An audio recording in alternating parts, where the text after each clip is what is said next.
Guys. Hello? Hello, everyone? It wasn't muted. And my microphone was like working. Just OBS is like, I don't know what microphone you're using. You only have one, so it must be the not having a microphone option. I'm like, why would I ever have it set to the no microphone option, you fucking more? If there were two audio inputs attached, like, and it shows the wrong one, that's one thing, right? Like if it said, I'm gonna switch to your webcam mic, that's almost understandable. Deciding to be like, well, my option are the webcam, the microphone, or nothing at all. I think he wants nothing at all. No! Why would I do that? There were two audio inputs. One is yes, and the other is no. OBS chose no. OBS chose poorly. But okay, we're here. That's fine. That took a whole 2 minutes of stream time. Does that count as vamping? Just watching me like muted bop around. Does that count as content? It filled some airtime, so I'm gonna take it. It's all I got. But yes, hello everyone. Welcome to the stream. Oh, it still says Digimon Survive LP. That's not correct. That was supposed to be fixed a week ago, and I completely forgot about it. Digimon Survive, let's go! No, that was supposed to be for January. I was supposed to switch it over to Kirby. I guess I'll just leave it? But then if we I mean, not that I think we're gonna reach it tonight, but no. If we reach it tonight and I say I'm not getting Digimon Survive, someone will be upset about it. Let me just real quick. I have my my mobile phone up. Let me open up Streamlabs real quick. I will be upset about it. One game at a time, IMO. Exactly. Well, no, we didn't reach the goal in time. And Jun, you said that you were fine with me moving the money over to the next thing. Where is the donation goal? Where is the donation goal? Can I not access the donation goal? I didn't realize there were time limits on goals. They're monthly. It's been that way for the last 5 years. If we don't...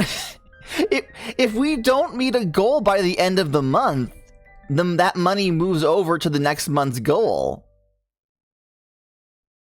You don't always change it every month? Okay, well that's because I am incompetent.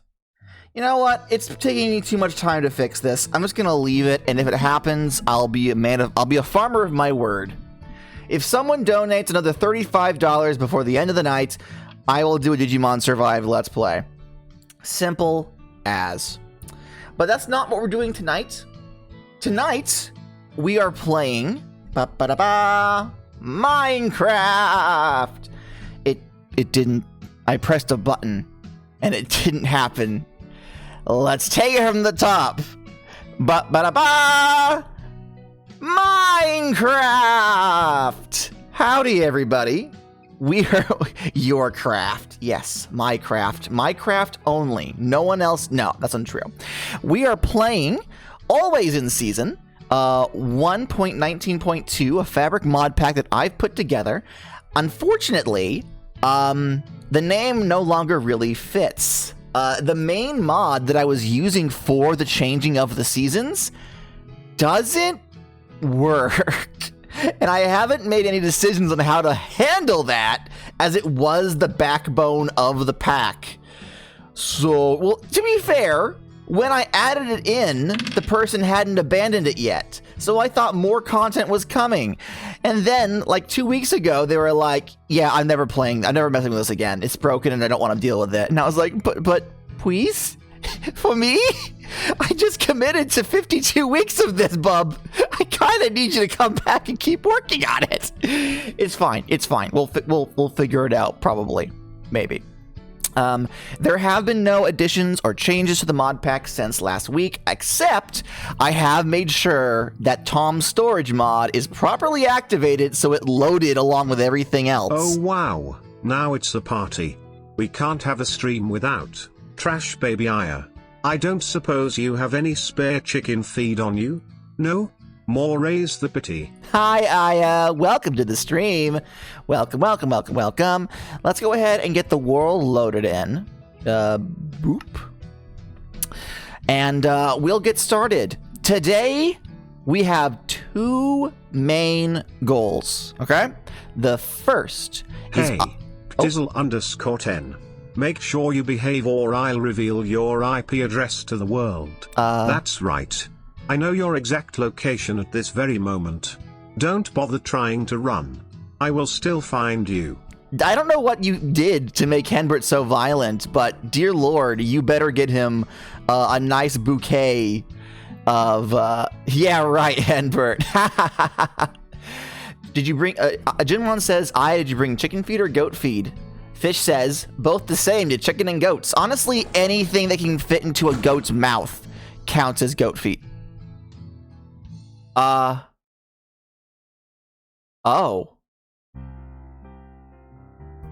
The game crashed. The game crashed, and it didn't even bring me back to the main Minecraft screen. Like, it crashed. Hold on. Hold on. Yes, I want to continue. Let me reload in. Installations. I have to edit the RAM acquired. We make this 6K. I really should make that the standard. Okay, it's loading. It's loading. Uh-oh. I think I shouldn't have left the create machine running when I closed the world. Maybe I should have stopped the drill before I closed the world. I don't know how to fix that. All right, you should have visual in just a second. Just any second now.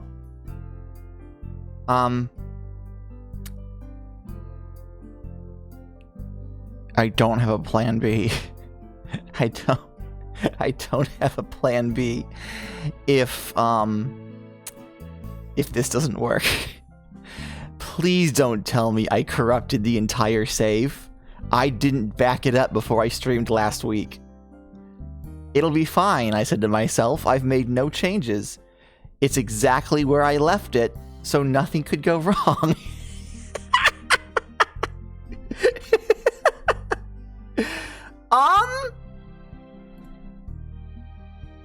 Plan B is harass the cats.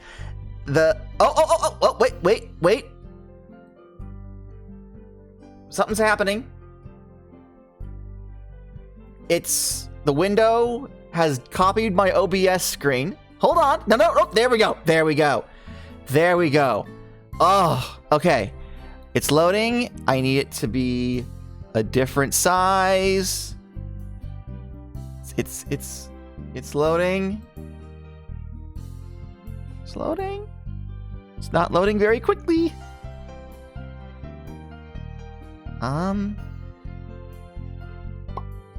There we go. Okay. So we just make sure that it is in line. Oh, wait, okay. Okay. Let's try that again. And the moment we load in, I'm gonna turn around and try not to be looking at the machine. Come on. I'm pressing buttons and trying to move. Oh dear. If this crashes again. Let's go! Fingers are crossed! Pick a god and a prey! This song is a bop? This song is a bop.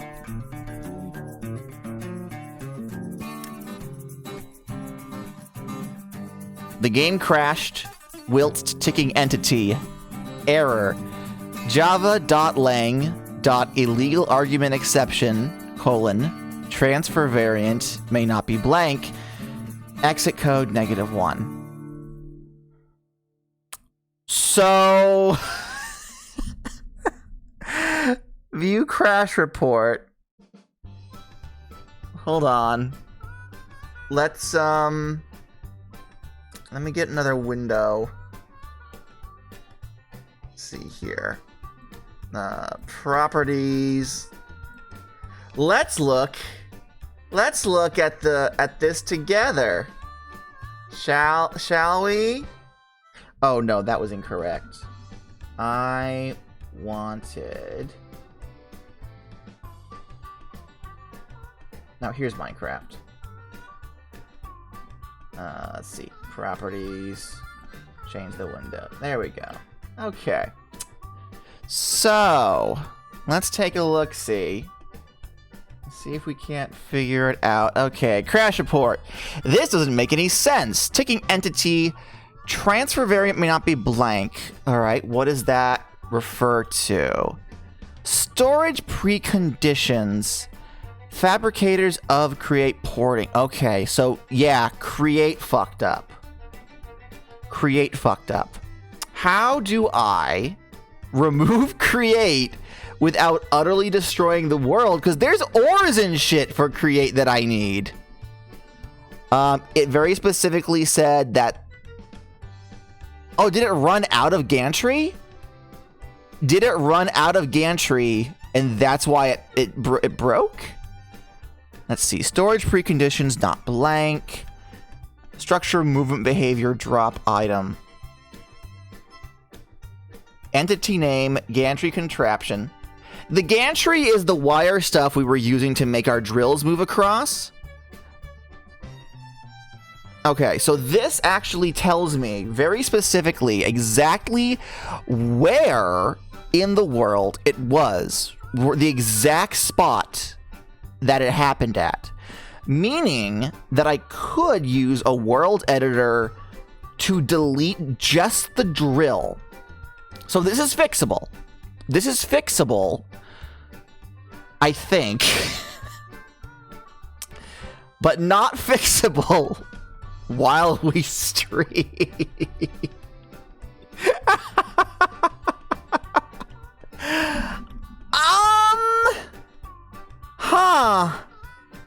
Okay. So, we have a couple of options. We have options, chat. We have options, okay?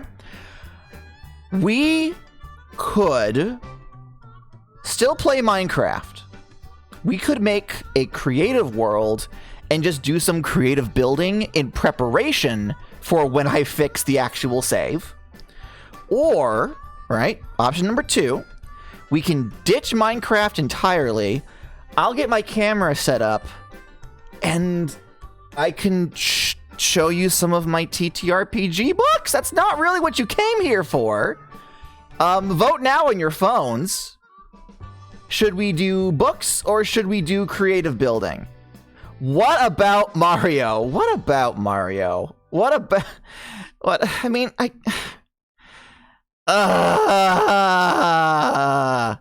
it's what the people fish want. All right. Well, it's two for ttrpgs. Actually, one of the books that I haven't shown off yet is the one that Tegan, you bought from me specifically. You donated, and I got 2 books for it, and I haven't reviewed them yet. So, I mean, that's something, right? That's something. All right. Let me give me just a minute. I'm gonna leave the error message up. If anyone new comes in and says what's going on, just tell them to read them. Okay, so let me grab. I need my phone charger, which is in here.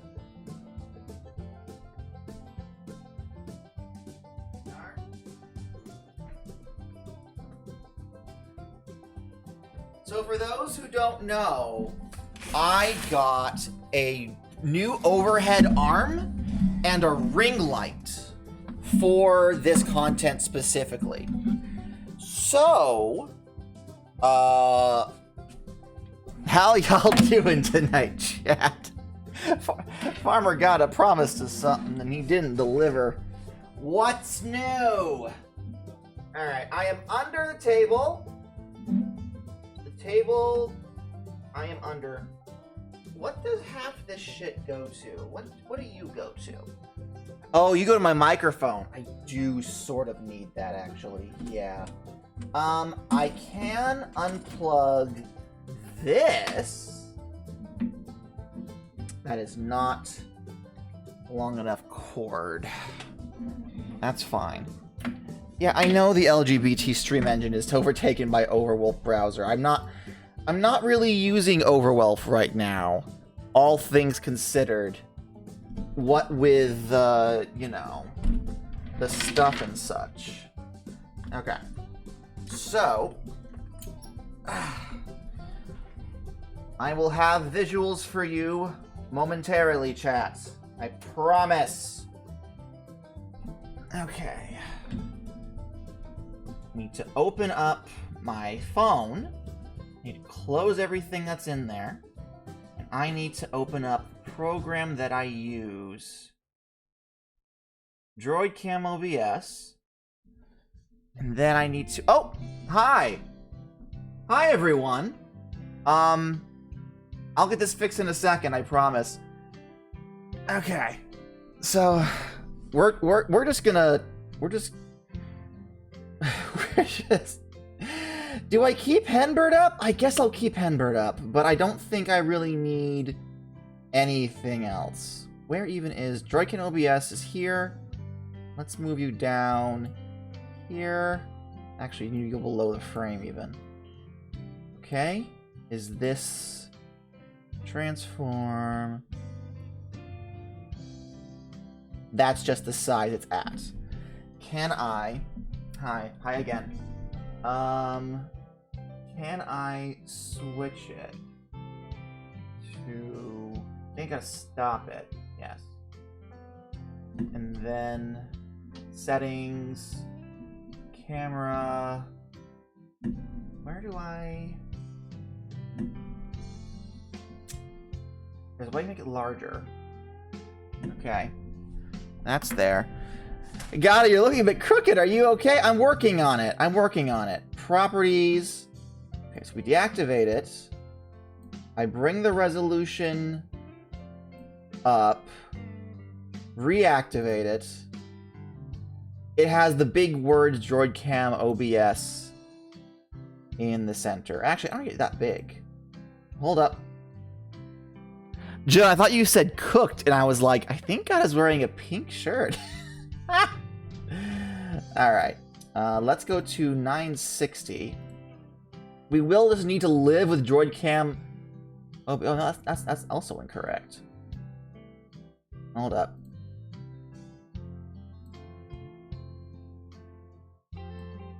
I will need to update my stream info. Pull up yes, a chair you and are get comfy. Hollow absolutely Nitro. correct. Wait, I thought you were still in just prison. had a naked shoulder, and I'm like, God, maybe don't flash your farmer nips on stream.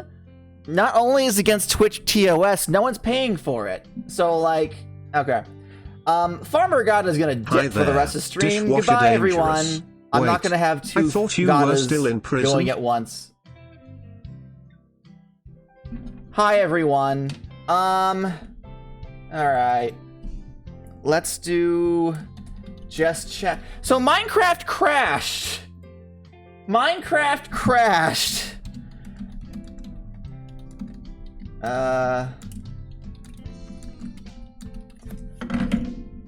Yeah, stream is fucking scuffed.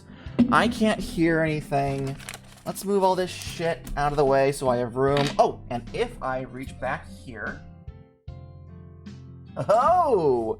We have a ring light. Okay, so... let me go get the books real quick. And then I'll start showing them to you. Ugh.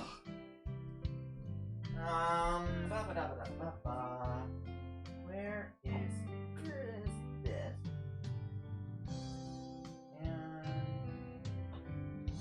Okay. All right. I was not ready for this. I was not prepared for this. We're just gonna have to. Oh, and it's inverted for some fucking reason. Did it? Don't. It's fine. I can fix it, but it requires me to literally have to edit the world to remove a create contraption that's fucking everything up, and I can't do that while stream is live. That's not really an option. All right, Droid Cam OBS, everyone. We are brought to you today by Droid Cam OBS. Let's flip this around so everything is. Well, now Droid Cam OBS is backwards, but we're just gonna have to fucking deal with it. Okay, so here is the plan. Here's the plan, okay? I have 2 books here. This is the center, this is the center. I have 2 books, The Martial Cult of Blood Knight Gaius and Escape from the Astral Spellhold. Actually, can I raise this up a little bit? Whoops, that was gonna take the entire arm out. This is about as high as I can get it. Okay, that's a bit better. There we go.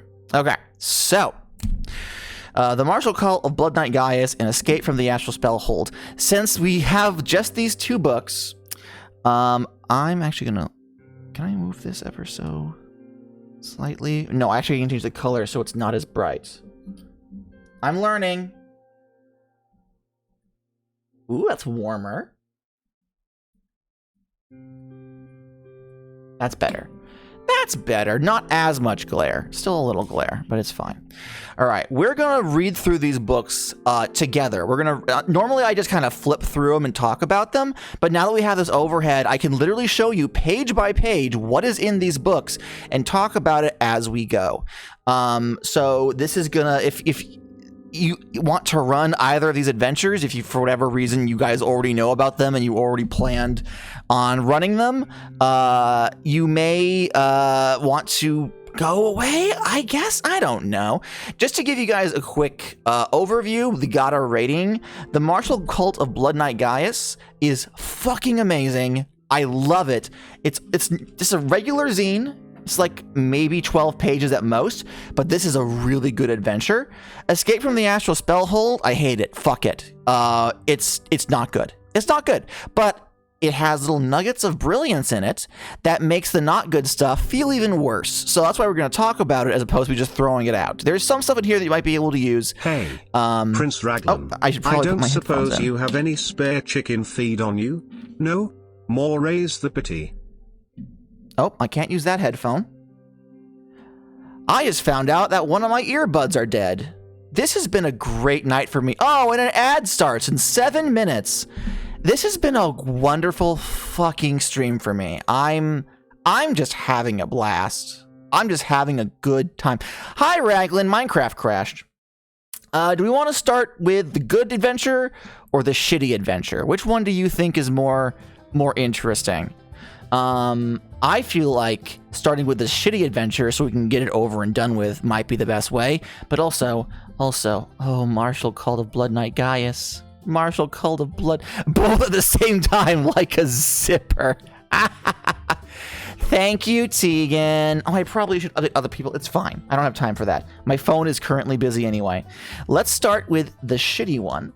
And let's read Escape from the Astral Spellhold, a dungeon adventure for PCs of any level by Christian Kessler. Now, to be fair to the author, right? People can write stuff that I don't enjoy, and it does not morally affect them. This is not me going to be shitting on the individual who wrote this. I just have opinions about the thing they wrote, and we'll get into it. This adventure starts off fairly simple enough. Is there... Okay, well, I bought it from Exalted Funeral. Go to... Whoop, over here. Go to Exalted Funeral. They have... This was like $10, I think.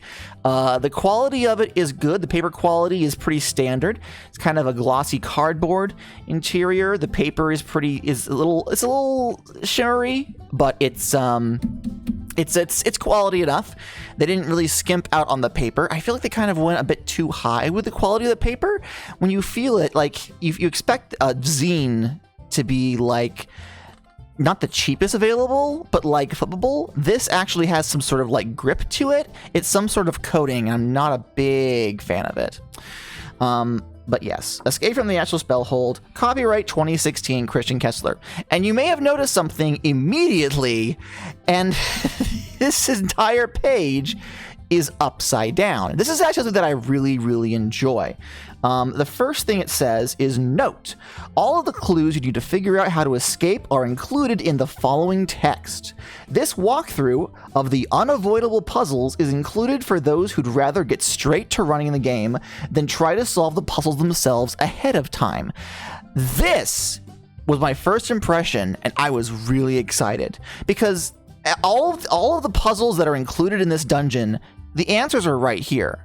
If you are a player reading through and wanting to see what this adventure is about, normally the answers to all the puzzles are right next to where the puzzle is in the document. Here, it's available and accessible, especially to the GM if you want to spoil yourself, but also you can just not read it and go through the book surprised. When I read this book for the first time, I chose not to read this. I read it planning to be a GM, but I chose not to read the answers just yet because I wanted to experience the dungeon and think, what would I do with this puzzle? Then later compare it to the actual answers so that I have kind of an idea of like, well, if I thought, doing the chicken dance would solve the puzzle, maybe my players will as well, and I can prepare for that. So I actually really like this. I've never seen any other TTRPG product work like this. This is a stroke of genius, and I really, really appreciate that. We'll get back to this later on. I'm going to let you guys experience it as well. Okay, so I don't know if you guys can actually read that if the light is too bright. Can I? This just casts a shadow. I think that makes it a little more readable. We'll work with that. All right. The background. This is the sort of adventure location that really doesn't need much of a setup. A wizard lives here. He's both rich and out at the moment, and a group of low-level PCs have somehow found out how to get in. That's pretty much it. The Astral Spellhold, in the titular Astral Spellhold, is some sort of the Droidobius is not into readability. That is true. The Astral Spellhold itself is a wizard's tower or subdimension that the low-level PCs have to find their way through. The wizard is out, and you are basically just going through this guy's house and encountering all his weird wizard shit, and that's the adventure. Okay, that's pretty good. That's pretty all right. There is some rules stuff. They include a homebrew way of timing how long it'll be until the wizard inevitably returns. The adventure makes heavy use of reaction rolls. It heavily assumes that you are using a game with reaction rolls, and it includes a table for helping to determine whether or not any entities you meet inside the Spellhold are friendly to you. As you can see, the result table, whoops, over here. The result table has hostile, suspicious, neutral, friendly, and helpful. They use this table multiple times throughout the book, and for every NPC you can encounter, there are alternative actions they will take depending on how they feel towards you. I feel that this is the kind of inclusion that I would expect from a D&D style game. But what happens is, as you're reading through this adventure, you tend to get like 5 different reactions for every character you meet.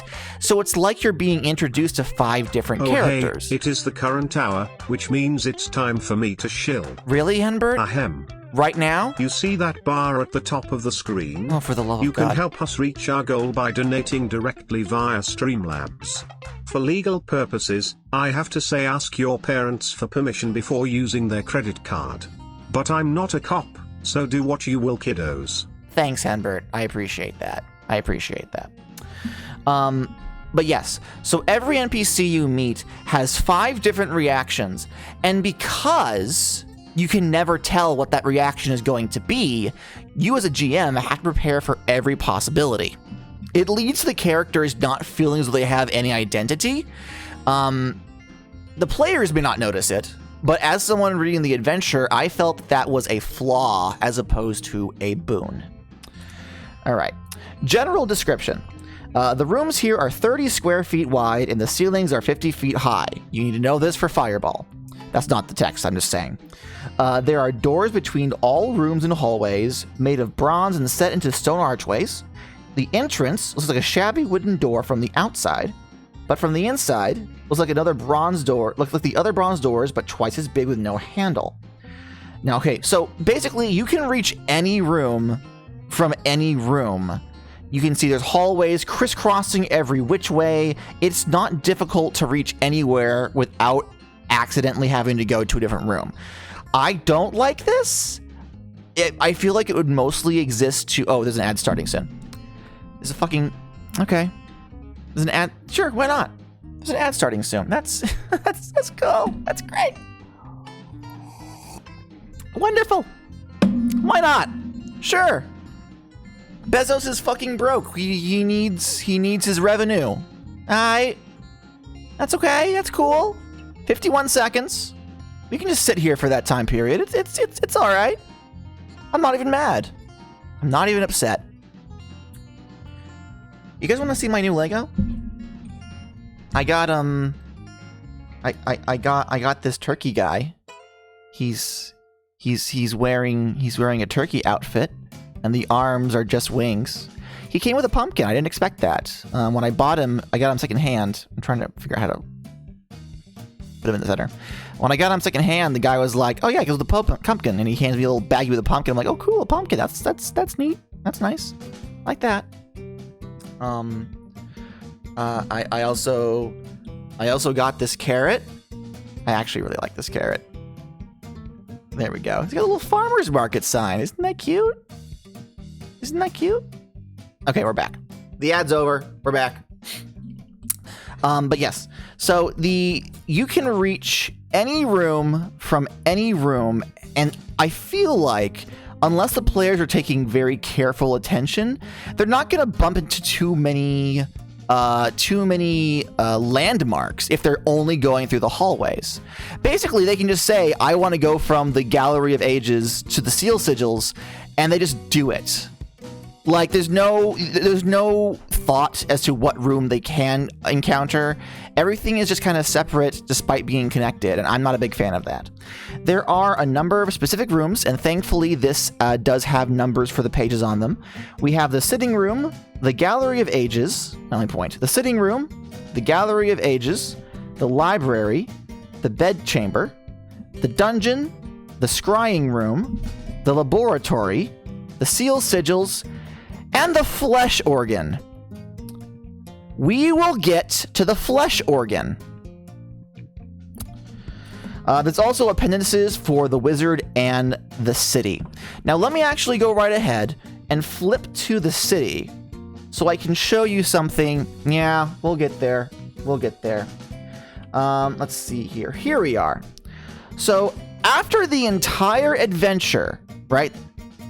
You know what? Actually, let's hold off. Let's hold off on the city. I think for you guys to experience exactly what the city is like, you need to first experience what's in the astral spell hole. Just focus on the one dungeon. Phantom of the Opera about to be wild. Oh, you have no idea.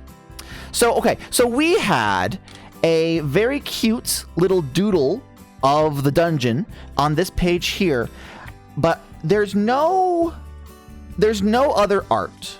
And I don't think that there really necessarily needs to be art in a tabletop product for it to be good, right? Well, we have one piece of art, okay? But what instead of having art, what we have is a full page of text describing what is in each room.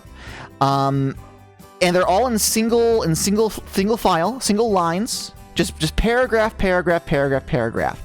It's good detail, I'll be honest with you.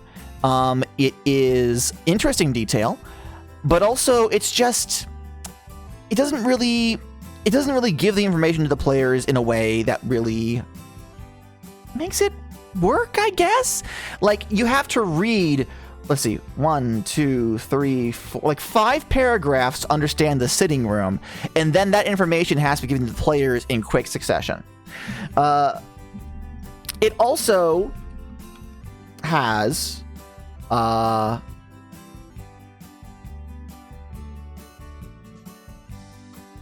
thought I saw on this page a second ago. Oh yes, here we are.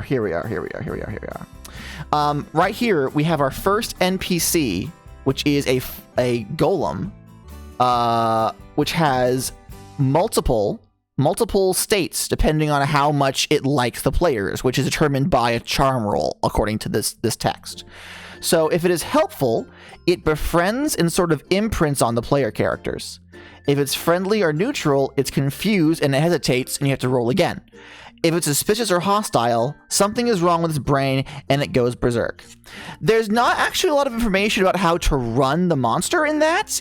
It just states, if you roll this number, this is how it reacts. It doesn't give the GM a lot of room to play with. I much prefer my NPCs to be told to me as in they have these personality traits. They tend to be like this.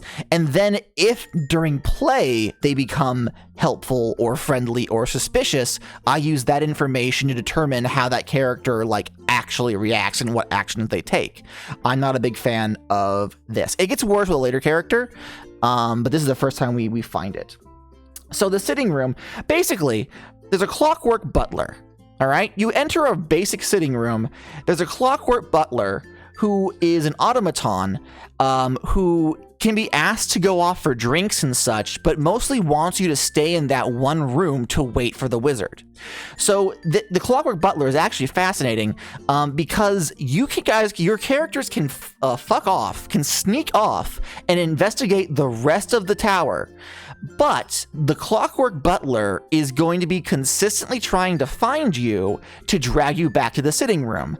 Not because he's malicious, but because that's where the guests go until the master returns. The guests aren't supposed to be anywhere but the sitting room.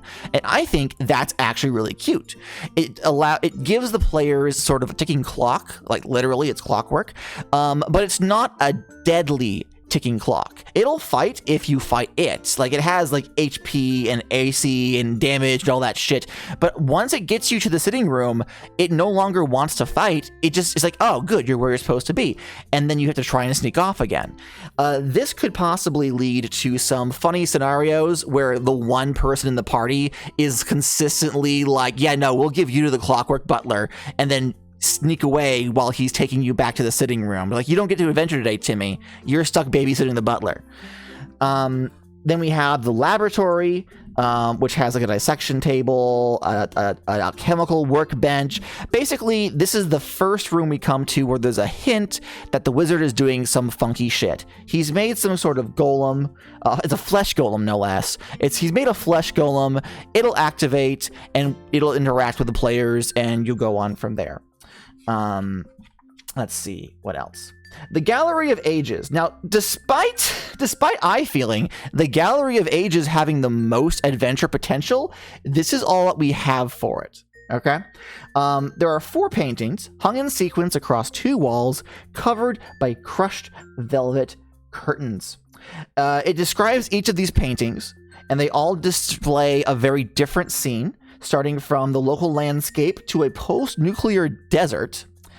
And then instead of actually like, I don't even know what I would want here. Let me just read this paragraph. This is the descriptive paragraph, okay? This is basically the control room of a very limited time machine. When leaving the dungeon, each player character leaves into the era depicted in the painting they viewed last. If none of the paintings have been viewed by the time the party leaves, they exit into the same era they came from. I'm sorry? So this room, depending on who goes into it, will permanently split the party through different times. That's a whole adventure in itself. This time machine is the backbone of its own separate zine, and it's just given like some descriptive sentences in a single paragraph. It's like, yeah, no, that's here. Yeah, no, that's here. I feel like whatever the fuck they were doing with the wizard pales in comparison to whatever the fuck they're going to do when they all exit the front door and one of them is in a post-nuclear wasteland and everyone else is just like outside the house they've originally entered. Like, that's going to be something all its own, I think. Flesh organ. We're going to skip over the flesh organ. Let's see here. I actually don't remember what this puzzle is, so hold on. Okay, let's go to the library. Let's go to the library, and then we'll come back to the flesh organ. Okay, this one is also fascinating because there are tables, so you can use it like an actual library. There is camera. It's flipped, so I'm like, which way do I move my hands to make it more visible? So there are a D12 random library books. I love these. Designed by Committee of Polytheistic Creation by Chirad Wadnisik. The King in Yellow, playwright unknown. The Manual of Maud Dib by Princess Irulian. None of this means anything, but I just love random library books. Okay? And what's interesting is that this library has a shelving unit. The bookshelves are floor to ceiling. The shelving unit is a four-legged, spider-like clockwork brass construct. On the party's entrance, it climbs down the bookshelves and watches the pieces expectantly. If any of them ask a question, it retrieves a related book, places it on a table, and opens it to the appropriate page. If it sees anyone pulling a book on the shelves of their own or trying to leave the room with one, it attacks until the book is replaced. So this is a clockwork spider that is basically Google, and it will bring you a book to answer any question you might have. This is a really cool idea. For this wizard in particular, it feels like the author had two ideas. There's the flesh golem shit, and then there's the clockwork constructs. I like the clockwork stuff much more than I like the flesh stuff, and we'll get to that in a second. There's also an if the PCs ask about, and then a shelving unit shows them the following quote in a book called. So if the PCs ask about the shelving unit, it will pull out a book called Seeds of the Cataclysm, and the quote it will show is, "I exist to serve, my queen," said the court librarian with a deep bow. So this spider thing talks with books. Isn't that cool? Isn't that so cool? I absolutely adore it. I love it. Okay. Here we are. So this is where the NPC thing really bugged me a lot. The scrying room is a polished obsidian table with a crystal ball on it, and the dark room has a shadow dragon coiled around it. This young dragon is a physical manifestation of everything the wizard doesn't like about himself. It sleeps with its neck coiled around the scrying table, and its smoky breath fills the room. It sleeps with the party's presence for at least one turn, and has a quarter of a chance of waking up every turn after that. Okay? So this little guy, this shadow dragon, is everything the wizard hates about himself made manifest. That's really cool. What does the wizard hate about himself? Is this how we find out more about the wizard? Is this how we get like vibes of what he will be like when he finally returns? No. The table that we get once we've charmed the dragon, helpful. It lets you live if you can free it from the spell hold. Friendly. Tries to escape the meta sigil with you, but eats you afterward. Neutral. Engages in friendly, gossip-heavy conversation before eating you. Suspicious. Asks you a riddle and eats you even if you get it right. Hostile. Makes polite small talk for like a minute, then cheerfully eats you. All this shadow dragon does, there is a 1 in 6 chance, a 1 in 5 chance that it doesn't just eat a PC. And there's no vibes to it. Like, this isn't a character, even though it's at this point. Why wouldn't you have helpful lets you live if you can free it from the spell hold, and then from friendly to hostile just says treat you relative and then tries. It's just a wall. It's just a wall. It's just a wall. I think the repetition of and then it eats you, and then it eats you, and then it eats you is funny, but it's not helpful. Maybe even like on friendly and neutral, it threatens to eat you as opposed to it just outright eats you, right? Like it doesn't. I don't know. There is both a stat block for the Shadow Dragon, as well as the random visions you can see in the scrying table before it inevitably eats you. And these are not bad. It does give some ideas as to how this location is normally used. Previously in the book, I kind of glossed over them. There are mannequins, there are animated mannequins that are basically the guards. And one of the scrying visions you can see into the past, the mannequins make quick work of half a dozen grubby little children who don't know to keep their hands to themselves. Okay, so this wizard apparently is cool with killing children who walk into his house and touch his stuff. That's actually good character writing. That's actually good. Like, I'm glad I know that.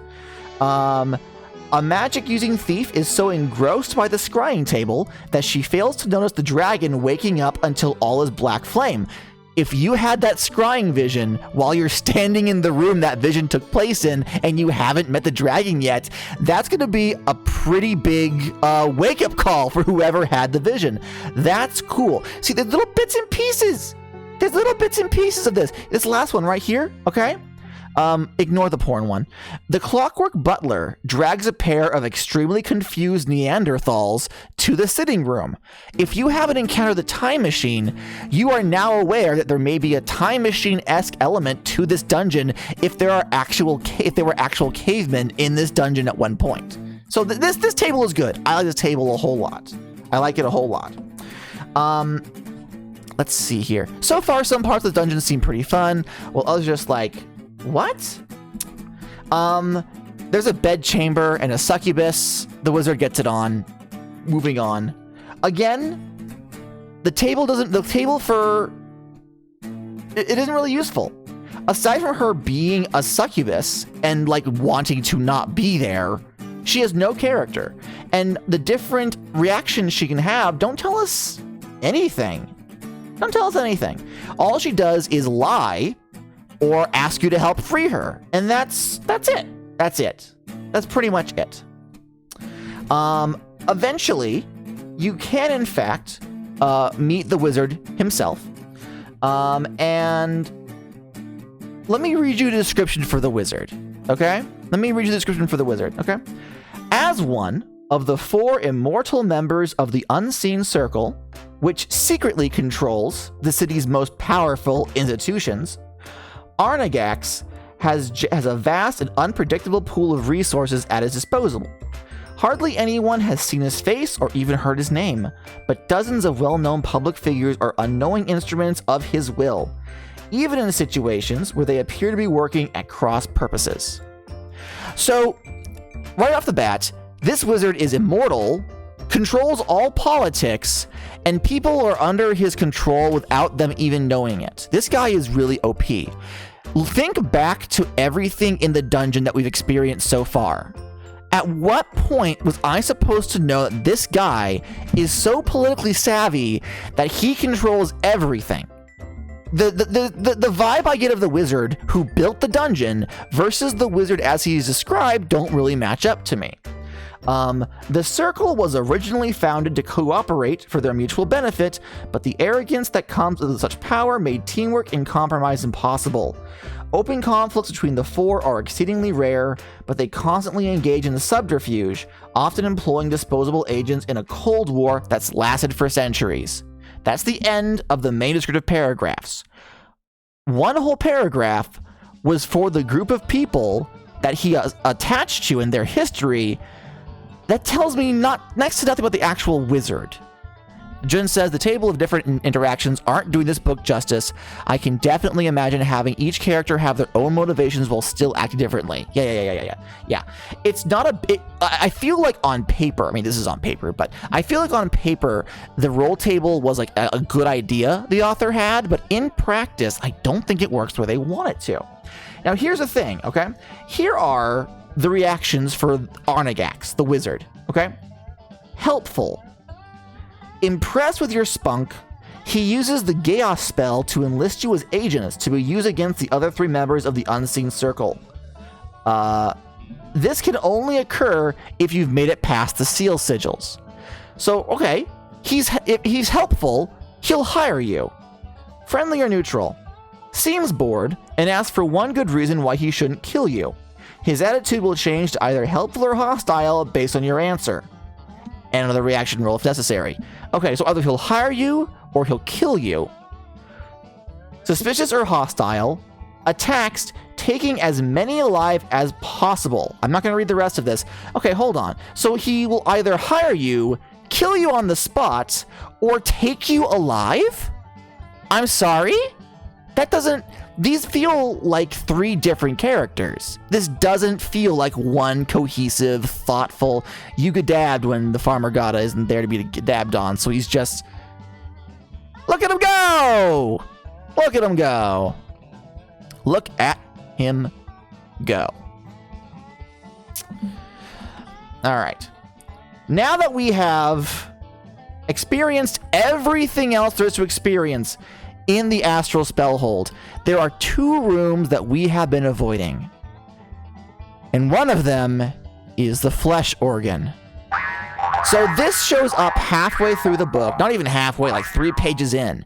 And this is where I went from thinking, oh, this book might have some good ideas in it, to regretting my purchase and wishing I hadn't.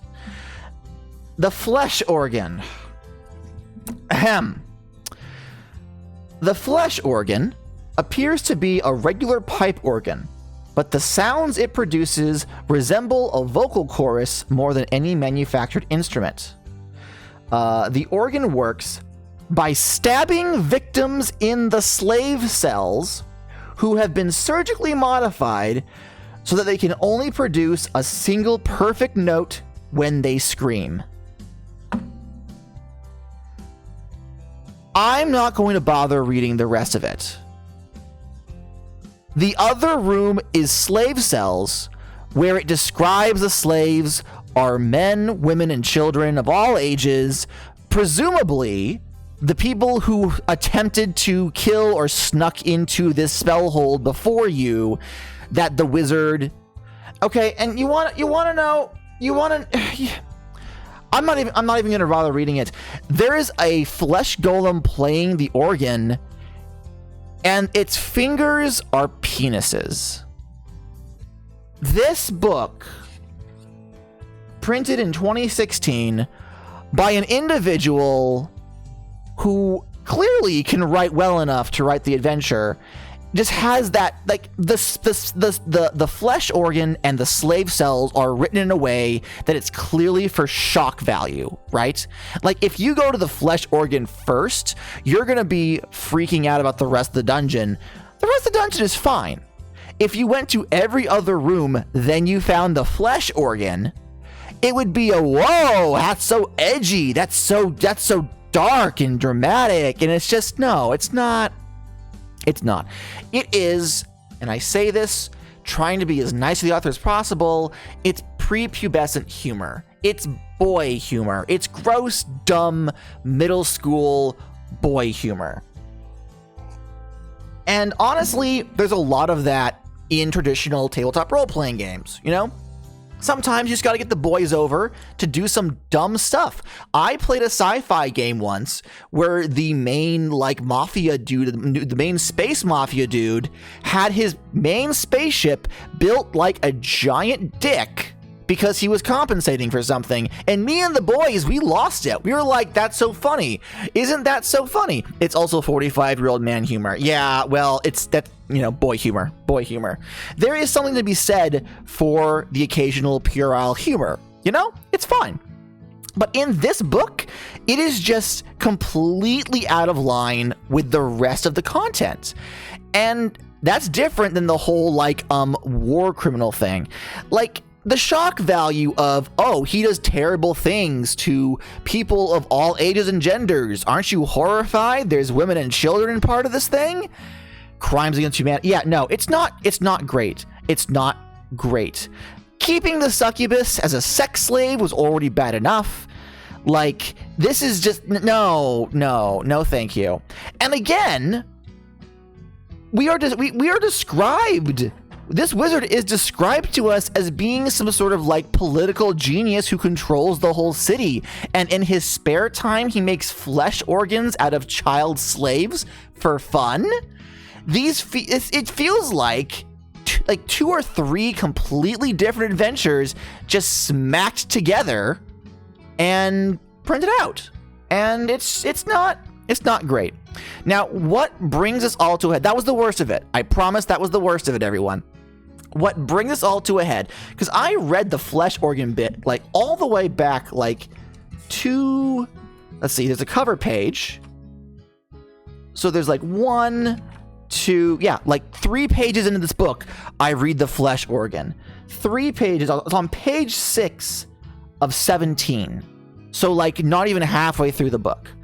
And this ruined it for me. I was like, what on earth could have led to this product existing? Like, what were the steps, right, that led to this adventure having this content? And then I get to the back of the book, the last couple of pages, the city. Let me read you the city, okay? So first of all, this is sold as a dungeon. Is the camera jittering? Is the camera occasionally stuttering for you guys? I don't know what that's about. No, it's only on my end? Okay. If it's only on my end, then it just means that OBS is not rendering it for me. As long as you guys aren't seeing the stuttering, then we're Gucci. We're good. We're great. Okay. So, the city. This was sold and promoted as a dungeon. Okay? And when we reach page 13, that's the end of the dungeon. There's no more dungeon. The remaining 1, 2, 3, 4 pages is about what's outside the dungeon. Now, mind you, this has nothing to do with time travel, okay? Like, these 4 pages ignore that time travel was an option for when you leave the dungeon. There's no support for that. Is there support for that? Hold on, let me just make sure I'm not... No, there's no support for that. Okay, just making sure I wasn't fucking talking at my ass. The city. Arnagax and his home can be added to any fantasy city you feel like pretty easy. But in my campaign, and there the clouds parted, the sun shined down, and I realized, this isn't just an adventure he's written. This is this guy's like OC. This is a snippet of an ongoing game that they try to scrub some of the serial numbers off and print as a public document. And suddenly everything made so much more sense to me. So the city includes bullet points about the governing style, the distance, some of the content that's in it, individuals that you may end up meeting, just the names of them, no more information. There's flying monkeys. You have a stat block for a flying monkey. There's an encounter table for the city of Mistfall, which reading it is just kind of a standard encounter table for being in a city. There's no actual specific like NPCs or any lore bits in there. There's a carousing table for Mistfall, but again, there's not really anything about Mistfall in particular in these tables. It's just a carousing table with a bit of edginess thrown in. Rumors and headlines. This one does have some lore to it. So it says, the new commander of the Watch has promised to crack down on crime in Lowtown, capital L, capital T, and people are starting to wonder when this will happen. Okay, so the commander of the Watch is apparently a position that can be hired someone new, and Lowtown is a place where there is crime. This is the last page of the document. This doesn't really help. None of these tables are useful inside of the dungeon. They don't really give you any more information on how to run the wizard, and arguably, you would have had to have known what the city was like before entering the dungeon if you were going to use the city. So this is a baffling addition, but it also puts everything into much clearer perspective. This I don't want to say this shouldn't have been printed because that feels really harsh, but if they wanted, if Christian Kessler wanted to take parts of the game that he runs and share it with the world, I feel like this was not a slice he should have included. I am actually going to avoid reading any more books by this individual if they are based in this setting, because I've read this dungeon. And there's some cool ideas in it that I am going to take and use elsewhere, but I don't want to interact with this world if this is the kind of thing that can happen in it. It's not for me. It's not for me. Again, there are some good design ideas, like, for example, the upside down text. Like, this is actually a really good idea. I really like this. Specific rooms are really cool. Specific tables. The scrying table in particular is actually a very clever use of the room. I really, really like it. It gives more information than they actually get anywhere else in the dungeon. So, there's that. That's the escape from this astral spellhold. I think I don't have to tell you that I would not run this. It's $10. I'm not even going to say buy it. It is a book for sale on Exalted Funeral. Go to Exalted Funeral, though. That's a good website. They have good stuff on there. Wee fingers. Yes. Wee fingers. Wee fingers. Okay.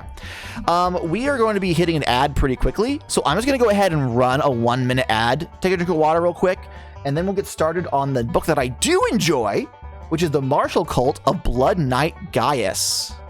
Let me... Whoop.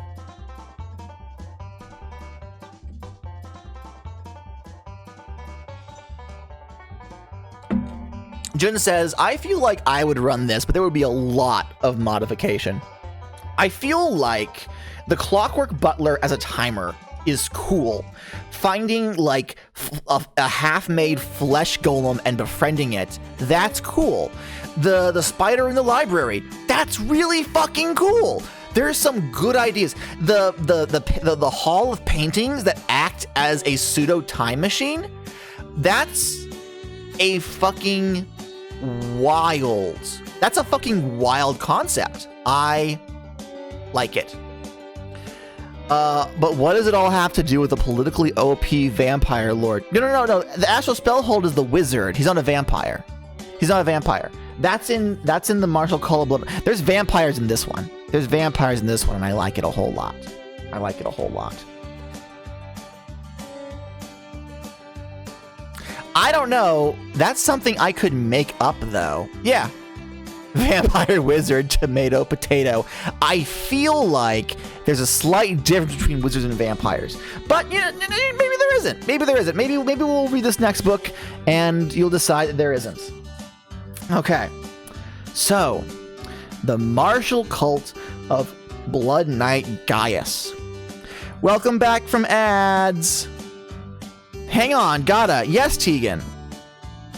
Is everyone back from ads? Everyone should be back from ads.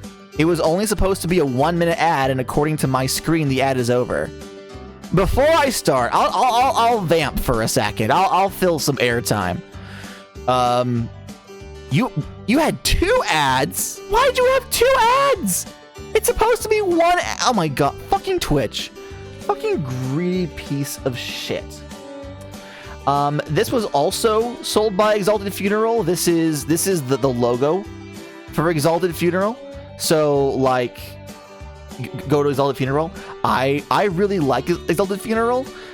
They have a lot of zines at a very good price. From what I understand is that as a publisher, they will purchase copies from individuals for half their market value, which is pretty damn good in the book industry. Normally they buy books at like pennies on the page, but this individual, this company is like, yeah, no, you are gonna sell it for how much? I'll buy them from you and flip them for half, and then there you go. You have an online storefront selling your books. They also have a lot of exclusives, none of which I currently have purchased, but I do eye them and be like, oh, interesting. Okay. Whoever was not here should be back by now. So let's go ahead with the Martial Cult of the Blood Knight Gaius. A dungeon crawl about honorable vampires for use with Knave or the basic and expert rulebooks. Best suited for low-level adventurers. Similar to Escape from Astral Spellhold, this book assumes you're playing a D&D alike. Knave, if memory serves, is written by on YouTube. Their channel's name is Questing Beast. Questing Beast on YouTube does a lot of OSR adventure reviews, and I don't agree with their opinions all the time. They have a thing about rules light that it was whatever. But they made a game called Knave, made their own little D&D alike, and this book is written for it. It's written in a way, though, that, like, if you're playing a game without numbers, you can just scrub the numbers and you're good. But, you know, if you're playing OSR or a basic D&D, these numbers should work for your low-level adventure game. All right, so let's start. Let's see. This one actually includes what it was inspired by. Inspired by Wizardry OVA by Shochiko Fuji Limited, Temple of the Blood Moth by Jacob Butcher, and The Adventures of Robin Hood by Warner Brothers. I really like it when people include the works they were inspired by, because if you're reading something, you're like, oh, hey, I kind of like this. You have a whole bunch of other media that you can go to if you want to see if maybe it'll inspire you to do more as well. That's really neato. Claymore presents The Martial Cult of Blood Knight Gaius. Now, there's a description on the front before we get into it, and I don't want to keep comparing them, but in Escape from the Astral Spellhold, there were lines where it was like the author was speaking to you. It said stuff in my campaign, and it felt very much like the notes of a GM trying to hand it off to a friend. This feels more professional in that it gives you all of those little tidbits right up in the front. It's also a great way to tell if it's not something for you, because if you don't like those other media, you probably won't like this. What can I do to make this glare not so bad? This paper quality. Do I just turn off the light? Is that actually better? Hold on, let me turn this off. Whoops. No, I needed that. It's not very much better. There is no overhead light is the problem. Let me turn this all the way down.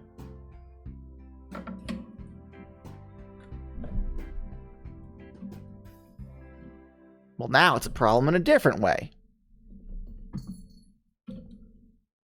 Fuck it. What if I turned off this light back here? Hold up. Hold up.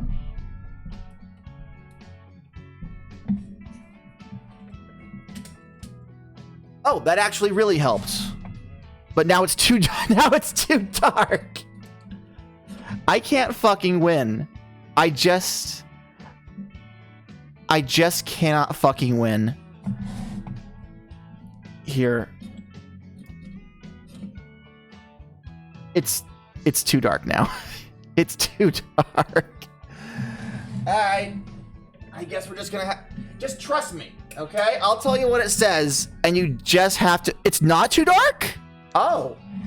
Okay. You think it was looking fine? Okay. Well, I guess we'll work with that. Well, now it's too dark for me to read it. Okay. Actually, no, it legitimately is too dark for me to read it. My eyesight will not let me see the text at this distance. Fucking hell. All right. It's fine. There'll be pictures. There'll be pictures. Too blurry, maybe, since it's 480p. No, I mean, like, the physical book. I am 2 years out of date with my glasses, so, like, I need a new prescription. I'm not having a good time, y'all. All right. Well, okay. The martial cult of Blood Knight Gaius is a dungeon crawl about a religious order of vampires who deny their feeding urges, instead only drinking the blood of those who they have given a formal chance to defend themselves. While the tone of the adventure is meant to be pulpy and spooky, prominent themes include religion, starvation, shame, blood, and slight body horror. Please confirm that each of your players are comfortable with these themes before you play. That's so good. That's so good. Like, it just straight out says, like, oh, hey, here are the triggers. Just beware. Just beware of that. You know, this game includes that. That's fucking good. It's like right on the first fucking page. Just go for it. Hello, Akunibol. Welcome to the stream.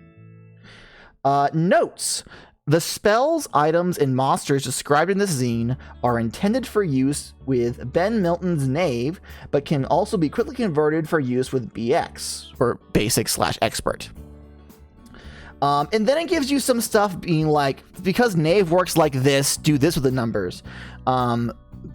Gold values for treasures have been listed, and it even includes suggested listening.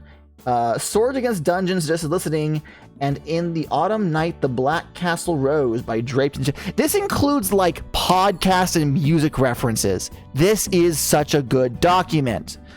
It gets you completely in the mood before you even read one word of actual game text, which is just mwah, chef's kiss, chef's kiss. So I will note again, the themes include religion, starvation, shame, blood, and slight body horror. So if anyone in chat is like, I don't want to hear about that, you can go. It's fine. I understand. Okay. So first things first. As a pose, that feels like homework for me. I mean, I get that. You're not required to, you know? But it includes all of that, just in case. So this right here is lore bits. Unlike in Astral Spellhold, where at the very end it slapped you with like the setting lore, this goes ahead and gets you right to it. And in fact, there's actually instructions at the bottom of this page to read this passage to your players if their characters would be familiar with commonly circulated local folklore. Okay, so I'm not going to read the whole thing, but there's quotes from the Blood Knight himself, as well as the story of how the martial cult came to be. Basically, Gaius, as a vampire, was starving, and he met this guy, and this guy was like nice to him about it, and was like, that's okay, you can't really help it. And eventually Gaius snapped, fought, and ate the guy. And in this delirium, he created a whole religion about it. So the martial cult is a monastery where vampires come and basically starve themselves. They believe that there is a purity in denying their vampiric urges and only drinking the blood of those who have challenged them and failed. There's a bit of religion to it. There's a bit of strength kind of stuff to it. Like there's like positions of power. If you can become a vampire in this monastery, food will come to you, but only if you're strong enough to take it. So there's like a bunch of different reasons why a vampire would choose to join this cult. And at the very least, the Blood Knight Gaius himself firmly believes in his tenets. Also, the guy that was murked in the backstory, he named them a saint, and they like low-key worship his memory, which is a really bad deal, I feel. I'd rather not be a saint and not be eaten by a vampire. So all of this lore is given to you right off the bat. It's really cool. There's a local monastery full of vampires who will not bother you unless you go and fuck with them, at which point your life is very much like explicitly on the line. It also includes here a list of reasons to visit the monastery, a bunch of plot hooks just like handed to you on a little key card here. All right. Let's see here. A friend of the party has gone up the mountainside to challenge Gaius. Adventurers in search of coin are the monastery's primary source of blood, so the friend must be stopped. It could be an overconfident NPC from a previous session, or a disreputable friend of a friend. Sycorax, the foolhardy adventurer. So it offers you NPC options, it offers you plot hooks, it gives you a reason for your players to be there, other than just saying you're in a dungeon and here you go.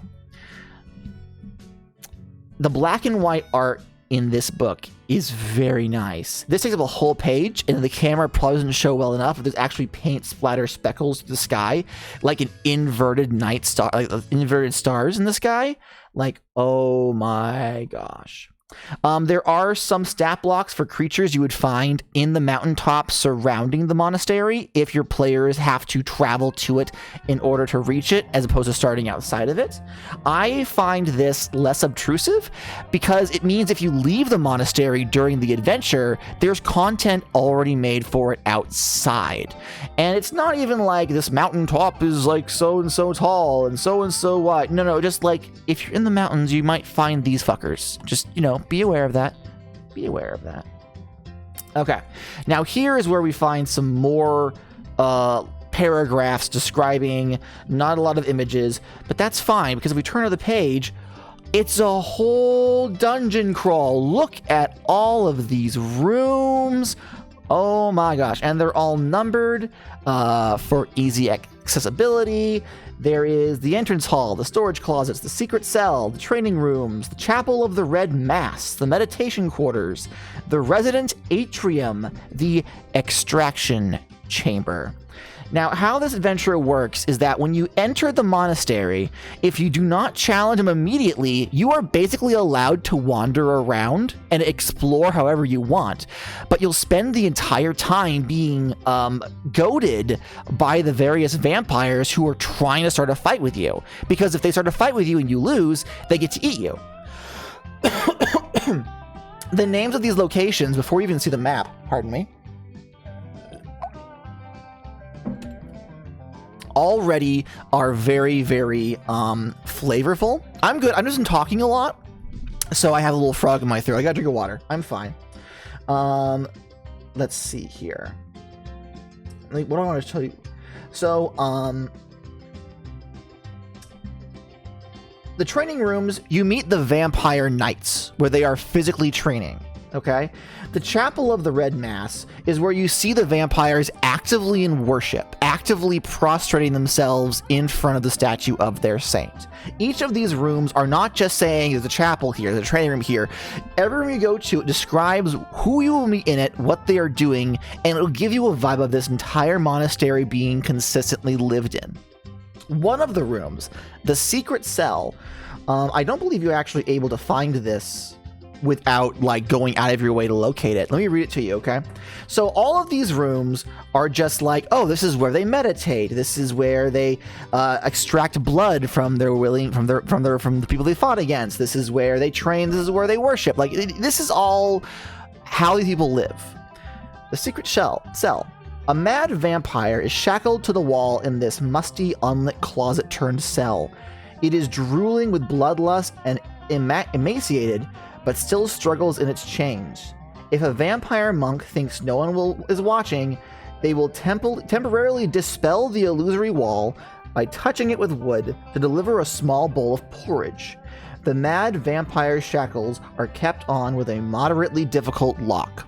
So from the very beginning of this book, in the very basic lore, when it describes how the martial cult was formed, you get the idea that the very origins of this religion are bullshit. I'm not going to soapbox here, but with my religious trauma, I really liked that. And this in particular, finding a mad vampire actively suffering from what everyone else is going through, it lets you know very quickly that these vampires are okay for now, but what keeps them at bay fucks them up.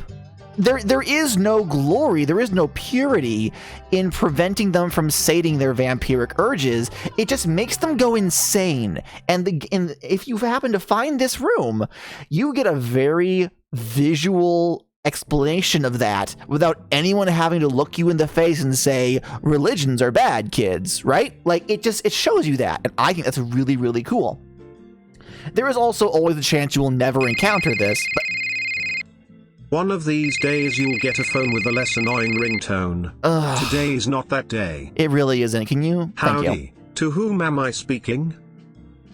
Not sure why you're calling here, but okay, I'll tell him.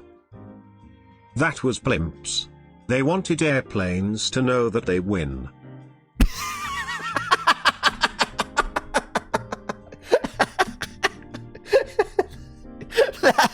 That was blimps. Okay. Did you guys fucking see? So I don't know if you guys have been following American news lately, but there was a Chinese balloon that was shot down by the military a couple of weeks ago, and then more balloons have been shot down over the past week, as the military has been getting really touchy about anyone being in what they view as American airspace. Apparently, at a football game over this weekend, the Goodyear blimp was floating over the stadium, and on their big sign, they wrote, "Don't shoot."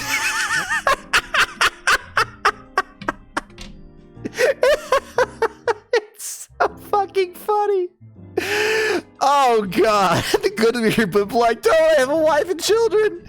Yeah, no, the military is getting real fucking wild about anything in their airspace. Last week, they shot down an unidentified flying object that was silver and not in conical in shape. They couldn't verify what it was, and for a minute, everyone was losing their minds, like, oh my god, we just declared war on aliens. Forget China for a minute, okay? That's its own problem. We just declared war on aliens, and we have no repercussion.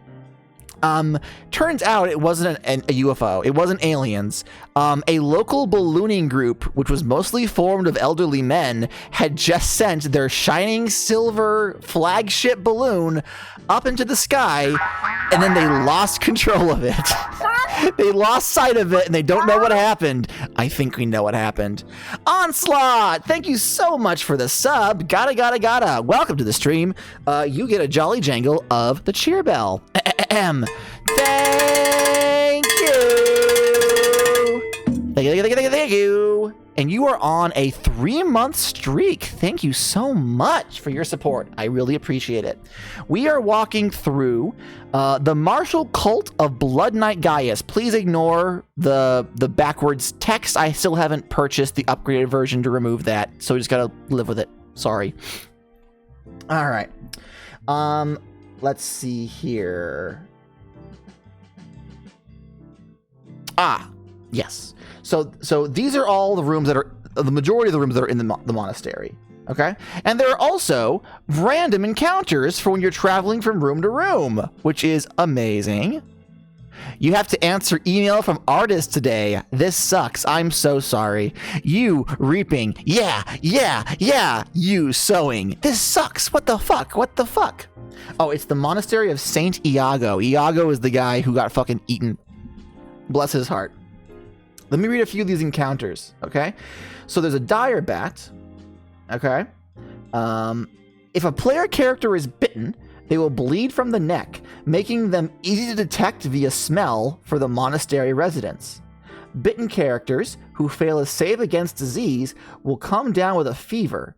The monks will offer to cure the oncoming vampirism for a small rite, or prepare the afflicted for induction into the cult if desired. This is the bat, and there's multiple potential plot hooks just from fighting a bat. That's fucking wild. Vampire monk. The monks, clad in black hooded robes, silently acknowledge the players as they pass. Monks will not interfere with the players unless they are snooping around where they shouldn't be. If they are, they will attempt to hypnotize the players and escort them out, or fight them non-lethally if necessary. What if you dropped Richter Belmont into this universe? I mean, he'd probably kill the vampire. Well, I mean, we'll get to that. There is some very Castlevania vibes, like the final boss of this dungeon, so we'll get to that. Vampire Knight, Mad Vampire, Sycorax, the foolhardy adventurer. Remember them? They mentioned them earlier in the book as possibly being a friend. So even if you don't say, oh yeah, we're going to look for Sycorax, you'll still meet Sycorax. The book still assumes Sycorax is in the temple regardless of whether or not you care about them. And they're definitely going to get eaten. Now the last one is the first disciple, let's see, hold on, there's a little smudge there. Matsunaga. See Trial of the Disciple. Well, that's interesting. So we have a 1 in 6 chance of meeting a very specific NPC. I wonder who it is. This is the first disciple, Matsunaga. This individual gets 2 full pages and some nifty black and white art for them. This is one of 2 primary NPCs, the other one being Blood Knight Gaius, who gets a lot of time spent on them. The rest of the vampires, they can be anyone from anywhere. They're just vampire monks. But these two are very important. I'm going to read the whole page, okay? Because remember, Matsunaga is a possible random encounter, okay? Matsunaga became the Blood Knight's first disciple shortly after Gaius drank for the first time and experienced the revelation of Saint Iago. Since then, they have been Gaius's steadfast companion, bodyguard, and administrator of the monastery for nearly a century. Little is known about the disciple, but D6 rumors are often whispered by the vampire monks and may be shared with the players. The rumors are Matsunaga was once Gaius's lover, though their relationship has shifted to one of mutual understanding and respect over the last 100 years. True! Matsunaga can see and walk through walls. False. Matsunaga is a Dhampir, half human, half vampire. True! Matsunaga may use a glamour to seem 8 feet tall, but isn't really. False. Matsunaga always keeps an arcane blood crystal on their person, which grants them total control over the demon priest Morpho. True. And if Morpho is alone with the party, he may beg them to destroy it, tempting them with any number of fantastic deals which he will not uphold. Any one of these rumors is a great, fantastic direction for your players to go in. The fact is, they give you all this information about Matsunaga hidden within a D6 rumor table. This is good writing. This is good use of space. This is fantastic. Okay? It is possible to randomly encounter Matsunaga while moving between the rooms of the monastery. The disciple always seems to appear out of thin air, just outside one's peripheral vision. If the players are not snooping or disturbing the peace, they will see Matsunaga having a quiet conversation with a monk or engaging in a sparring session with a young knight. If the disciple appears and catches the players doing something they shouldn't, they will deliver one stern warning, then attempts to kill them during future caught red-handed moments. So there is a 1 in 6 chance of you meeting Matsunaga. If it happens while you're fucking up shit, he will show up as a great imposing figure who you may have heard about before, and you're not entirely sure what you've heard is true and what isn't. They'll give you a single stern warning and say, if I catch you doing anything else again, you're fucking dead. This is this is just so good. This is just so good. But this doesn't stop there. Stop right there, criminal scum. Thank you, Mokuniable. Thank you, Henbert. This last paragraph is what got me sold on this whole book. Like, everything so far has been good, right? This is what got me. Oh, so one of the rooms. You'll go back to the rooms. We have 1, 2, 3, 4, 5, 6, 7, and 8. But if you look at here, there's a ninth room. There's a ninth room, and the ninth room isn't included in this. So where's the ninth room? The ninth room is here on the Matsunaga page because it is one of the few, there's a couple of instances, but this is one of the few scripted scenes, okay? And normally I'm like, don't hold my hand. Give me what I need to know. Don't tell me all the possible outcomes. Just give me the gist and I'll roleplay from there, but this is good, all right? Regardless of if you've met Matsunaga yet or not, when the party enters the room, Matsunaga will be sitting cross-legged on the floor, facing away. Did anyone else's audio cut out? Hello? Just you? We good? Okay, we're good. We're good. Well, I'd rather you have asked and brought my attention to it than assume that it was just you and everyone sits in silence for a minute. Okay, good. We're good, everyone. Yes. Matsunaga will be sitting cross-legged on the floor, facing away, gazing into a small bowl of holy water. Their face is not visible in the dark, but their long black hair and silver earrings are exposed. As the party enters, they will turn and rise to their feet, donning their featureless helmet. Matsunaga will calmly outline the rules of the trial. If the entire party can best them in combat, mechanically, depleting half their HP, they'll concede and allow passage to the cliffside arena.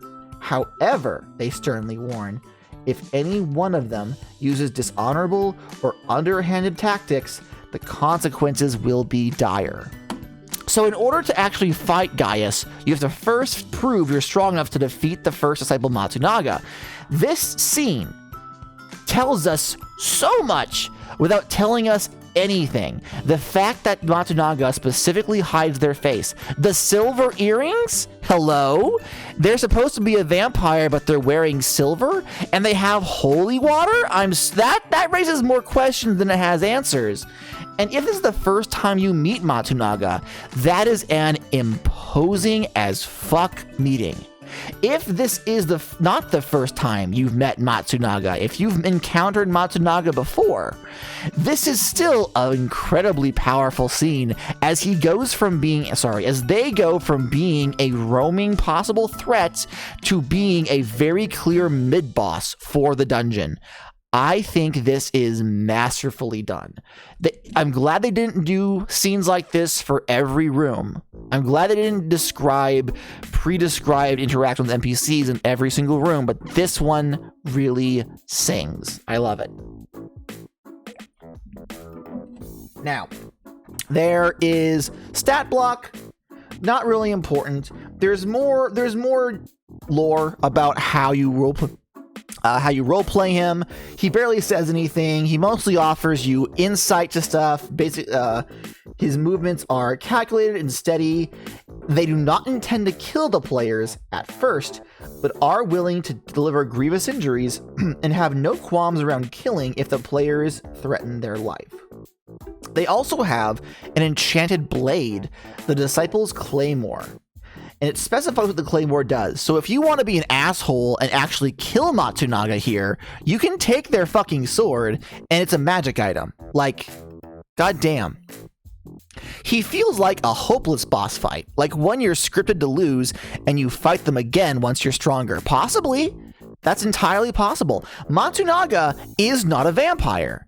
We know from GM lore that Matsunaga is a Dhampir. So even though you fight Matsunaga and lose, that would be a great twist right there. If the players are not yet clued in to the fact that Matsunaga is not a vampire like the rest of the monks, maybe Matsunaga lets them live. Maybe if they fight Matsunaga and they lose, but Matsunaga sees something in the fight that they appreciate, they might say, tell no one of your failure, leave now before the monks learn of your defeat, and give them a chance to escape. Maybe the party may come back later and actually challenge them again when they're stronger, and Matsunaga will be like, you fools, I told you never to return. That would be a really cool fucking arc. This is a good book. However, if you do defeat Matsunaga, if you do complete the trial of the disciple, get Matsunaga down to half HP, and are granted access to the cliffside arena where the Blood Knight Gaius waits for you, you get to fight the Blood Knight Gaius, the titular Blood Knight Gaius. Damn, and I came up with that on a whim. Yeah, that's the beauty of tabletop role-playing games. I love writing like this, where it tells you things about the adventure and the characters in it just enough so that you can build upon it without just being like a bop, bop, bop, bop, bop, like a bop, bop, bop, bop, bop, a list of things about that character. That's why I love Matsunaga specifically. These 2 pages give so much information. It's so good. It's so good. Now, the Blood Knight Gaius. We already know, based on the lore previously in the book, that Blood Knight Gaius is basically high on his own supply. We know that he fully believes in his religion or whatever, but also that the religion is bullshit. This is a vampire, and he's gonna fight you with all his might, but all the stuff that he spews, it doesn't really... If the players are clued into it by this point, you'll know that his religion is kind of a sham.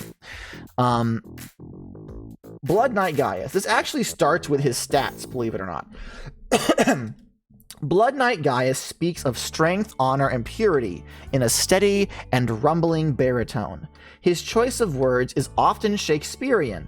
He refuses to engage in all combat except martial arts, and is proficient in hand-to-hand combat. It specifies the damage for it, no less. After the first time he takes significant damage, he will begin attacking with his... I meant for that as Hylian. I'm like, that isn't a Legend of Zelda reference. No, it's his Lyrian Blackwood Quarterstaff, which is inky in color and comparable in toughness to metal. If threatened to the absolute brink of his own death outside of an honorable duel, he will produce Yelpier's Sanguine Blade and use the spellbook staff and vampire cantrips during combat as well. He is not fed in months and is very sensitive to the smell of blood. Now, actually, this is a really good comparison to the issue I had. Again, I keep going back to this last one, Escape from the Astral Spellhold. In this paragraph, they give you 3 alternate states depending on the player's actions. In Astral Spellhold, it was a simple charm roll. Here it states, he will act this way unless you are dishonorable. If you are dishonorable and you almost get him dead, he has a final boss mode and his attack style will completely change. There's 3 different levels to this guy. There's the calm and composed religious man who firmly believes in his ideals. There's the obsessed and angry individual who is pissed that you've broken his code of honor. And then there's the whole thing where, like, if you fuck it up real bad and you start to win, he has an extra phase, and also he hasn't eaten blood in months, so you are fighting a blood-crazed, potentially mad vampire at this point. Good fucking luck, bruh. The fact that he's a title character makes me think, man, this guy feels like he'd make for a good Disc 1 final boss. Like a character who seems to be the final boss, but is actually far from one. This adventure is actually written for low-level players, right? So this could actually be the Disc 1 boss. This could be the first major boss fight that a specific party interacts with if their adventure begins with them going to this monastery. This would be a great introductory adventure to a full campaign, but also not one I would run as an introductory adventure, if only because it is so good. I would be worried about having anything else match up to it if I didn't have something already prepared. Like, and actually, we're nearing the back of the book, we'll reach campaign play in a second. So it tells you all the stats and stuff first, before it even tells you about the actual encounter. All right, Dueling the Blood Knight. 10, the Cliffside Arena. It describes the entire arena. It describes... There's actually a lot of text here. And that's because this is where the final boss is. The arena is as much a part of the final boss as anything else. Other vampires will watch. There's a blood rune that prevents people outside the match from interfering. So as long as your entire party enters at once, they are part of the party, and the vampires outside cannot do anything. While it is not impossible to defeat Blood Knight Gaius fair and square, he does intend to fight to the death, and some parties may want to dispel the enchanted circle of blood in order to kill him as a group. All right, and there's some stuff about what the vampire monks will do if you do that. There's some stuff about the blood crystal that you may have found earlier in the dungeon, how that would affect the fight. There is a whole bunch of possibilities that the GM needs to know before the fight begins so they can make it happen if it happens. Let's see here. Additionally, the party may also defeat Blood Knight Gaius by pushing him off the cliff, though they will not be able to claim the reward which he keeps on his person. If desired, he may show up in another session as a returning villain, having survived the fall. He'll fight you, but he won't kill you. If he okay, so the whole gimmick of this monastery is that the vampires do not feed unless they have defeated someone in ritual combat. If they defeat you in combat, they will kill you and then eat you. That is the lose scenario. If you lose to Blood Knight Gaius or any of the other monks they challenge you in combat, they have the right to drink from you then and there. That's what the whole thing. But if you manage to beat Gaius, he will grant you gold and magic items, which is how they get people to come and feed themselves. They use the lure of a reward to get people to come challenge them, and when they defeat them in martial arts, but he doesn't fight to the death. Hold on. No, he does intend to fight to the death. You can beat him fair and square, but he's not planning on going down until one or both of you are dead. So you have to really get him stuck. You have to really pin him in order for him to admit defeat. You're going death then. Don't worry about it. Now, killing Gaius is very much a heavy possibility. It's hard, but it's possible. And this entire page, I'm just going to read you the whole thing, okay? This is the end of the adventure. There is a quote. There have been quotes throughout the book. I've been skipping over them, but I want to read this to you. That damned bastard Gaius. I've never trusted him, and never will. If I've learned a single thing from 60-odd decades on this godforsaken plane, is that when your body tells you to drink, you ought to listen. From the diary of the drunkard hermit witch, more mag weed here. Who the fuck is the drunken hermit witch? She's apparently lived for 60 decades, and she apparently doesn't like Gaius and thinks his little monastery is stupid. She appears nowhere else in the book, but instead of saying a bullet point, there is a mad drunken witch who doesn't like Gaius and thinks his religion is dumb, it gives you an in-universe quote. That's a whole NPC. I can flesh this out later, or honestly, I can have this character show up before the adventure starts and then be the one who tells the players about it. I could have this person show up much later and be like, I'll need you to do something for me. I need you to go kill the Blood Knight Gaius. And the one player, like the bard, maybe goes, been there, done that. And then you have a friend for life in this 600-year-old hermit witch. Who knows? The possibilities are endless. I love it. When Blood Knight Gaius is defeated in an honorable duel, specifically the honorable one, he will fall to his knees, briefly silent, then hoarsely thank the champion before bursting into a swarm of common bats, which quickly scatter away. This is good. This is some Castlevania shit. In his place lie several items. And then it lists the magic items that he leaves behind, okay? That's not what I wanted to read about just yet, okay? If Gaius has been defeated fairly, the players will be allowed to leave the monastery, though almost everyone there will ignore them and speak in hushed tones, save for one vampire knight. The knight, angry and crying, will rush them with no warning, intending to slaughter them as revenge. There is a 1 in D6 chance that either the monks or other knights will try to hold them back. Wow! Wow! 2 small paragraphs. giving a very brief scene, a very brief scripted scene. These are so good. This is such good writing. I love the mental image of these events happening. I simply would not get killed. Also, it implies that if they do not get held back, a vampire knight might actually off one of the party members if they are injured from having beaten the blood knight. Like, this is good. This is so cool. However, and this is the alternative. All right. If Gaius's circle has been broken, or some other situation occurs in which the cult believes Gaius has been unfairly murdered, the entire monastery will be hostile, starting with Matsunaga on the way back from the cliffside arena and ending with the two monastery guards outside. If you kill Gaius in a way outside of the duel that isn't honorable, you have to fight every other vampire on the way back in order to get out alive.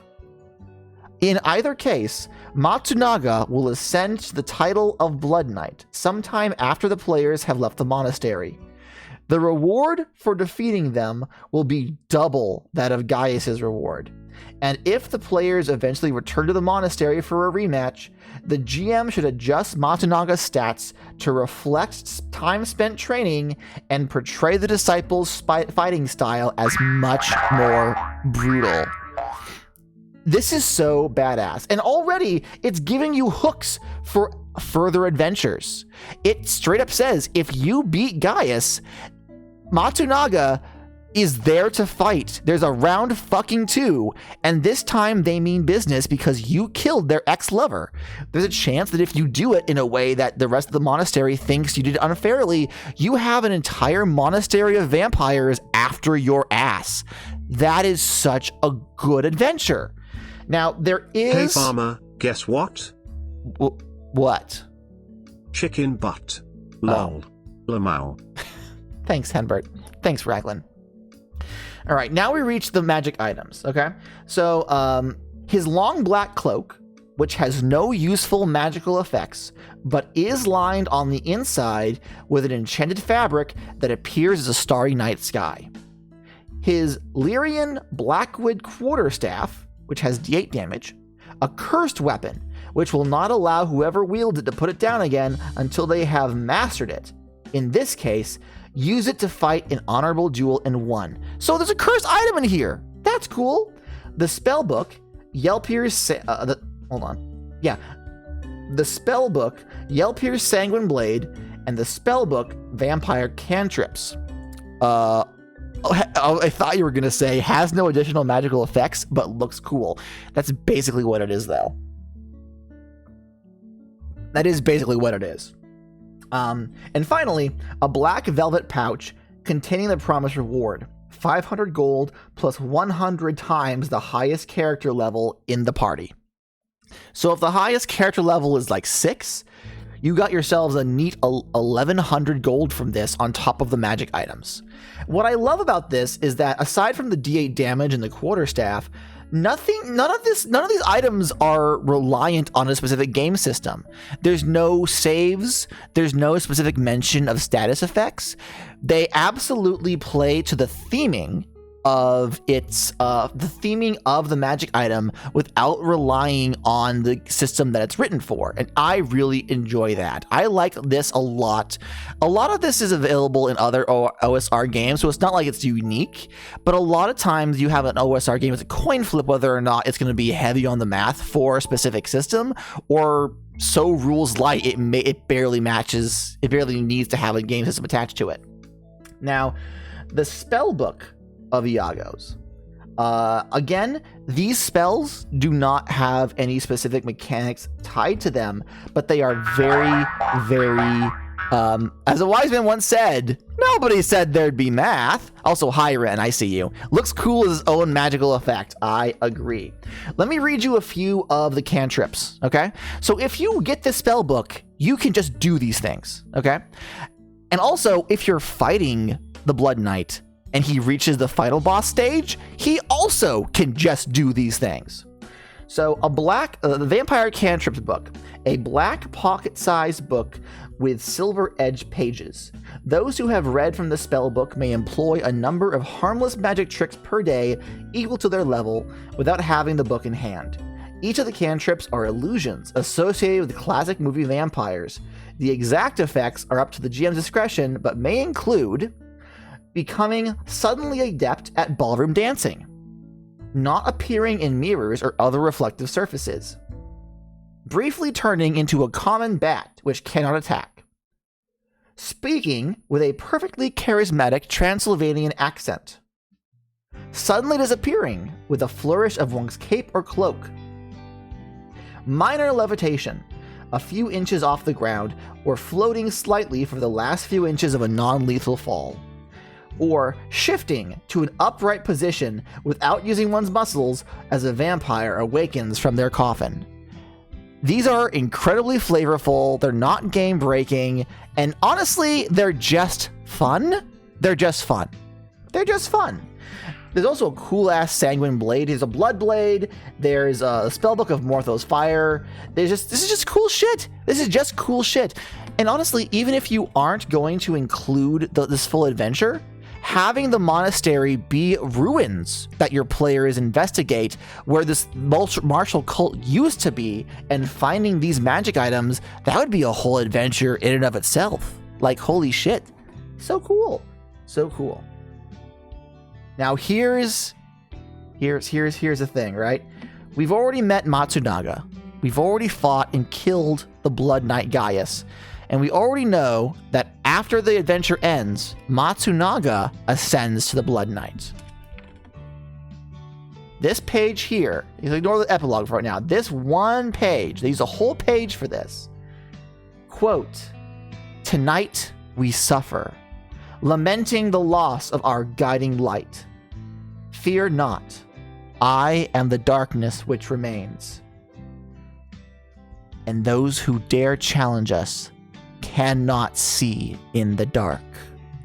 The first gospel of Blood Knight Matsunaga. Holy fuck. This is a whole... This adventure is so good. I have yet to see an adventure as flavor. This just ticks all the boxes for me. This is so well written, and I love it. I heavily suggest. It's like $10. It might be it might be 12 now actually, but when I got it, it was $10. $10 for this. It's so good, and we haven't even got to the epilogue portion. Remember, I mentioned that we'd get to talk about campaign play. So already, no matter how the adventure ends, if we defeat Gaius, whether honorably or dishonorably, Matsunaga is there. Matsunaga has ascended to the leadership position, and Matsunaga wants our blood. That alone is a massive cliffhanger to lead into any other adventure involving this cult, Matsunaga, the repercussions of our actions. But there's an entire page here marked epilogue, okay? If the GM and players particularly enjoyed the module, here are some possible hooks for future adventures which tie into this story. Now, this is bullet point, and there are 3 full paragraphs. And this is similar to how the Astral Spellhold introduces you to the city outside the dungeon afterwards. However, unlike that, where it just gives you data and doesn't really give you any real plot hooks that tie into the setting, these epilogue adventures all tie to the actions you took during the adventure. For example, Sycorax, the foolhardy adventurer, has their own plot hook for after the adventure ends. The party bumps into Sycorax one night in a crowded tavern, who has become infected with vampirism following a scuffle with a dire bat on her way out of the monastery. So regardless of what Sycorax does in the monastery, she ends up becoming a vampire at the end, and you get to meet up with her later. That's cool. She is now in a romantic relationship with a charismatic human woman named Zyla. The two have a consensual blood drinking arrangement, which Sycorax far prefers to the cult's self-flagellation. However, Sycorax's thirst for blood is becoming too much for Xyla to manage, and the couple asks the players to find another willing suitor for the both of them. This this plot hook is to help a vampire and her girlfriend find a third. This is to have you wingman for them at a bar. Hey, I saw you across the bar, and we like your vibes. Your blood looks tasty. Menage a trois. This is so good. This is so good. Gotta perceiving polyamory. Real shit. Real shit. Let's see here. This one, a copycat cult of zombies has started. Unfortunately, zombies react to not getting brains a lot worse than vampires react to not getting blood. So this actually is the risk for a zombie outbreak. However, you know, some of these zombies are still sentient and just want to live. So you can take the entire concept of the cult and have an entire separate adventure about the morality of people who are undead, who are, yeah, there are potentially zombies. There's no stats to them or anything. But if you've already played through this and you understand the implications of a cult of this state, and then you meet a different undead cult that's kind of the same vibe, but it's going horribly, that's a whole adventure in itself. I really like this, and I don't like zombies. And then this one in particular, okay, after the zombies are handled, oh no, the werewolves are peeing everywhere. Honestly, unironically. You remember how there are all these rumors about Matsunaga, and the monks all have different accounts of what Matsunaga is like. Earlier in the book, this is used to give Matsunaga an air of mystique, of mysteriousness, while also telling you true things about Matsunaga. Matsunaga, we know from these rumors, was not only Gaius's past lover, they're also not a vampire, they're a Dhampir. And after you kill Gaius, a Dhampir takes up the leadership of the blood cult.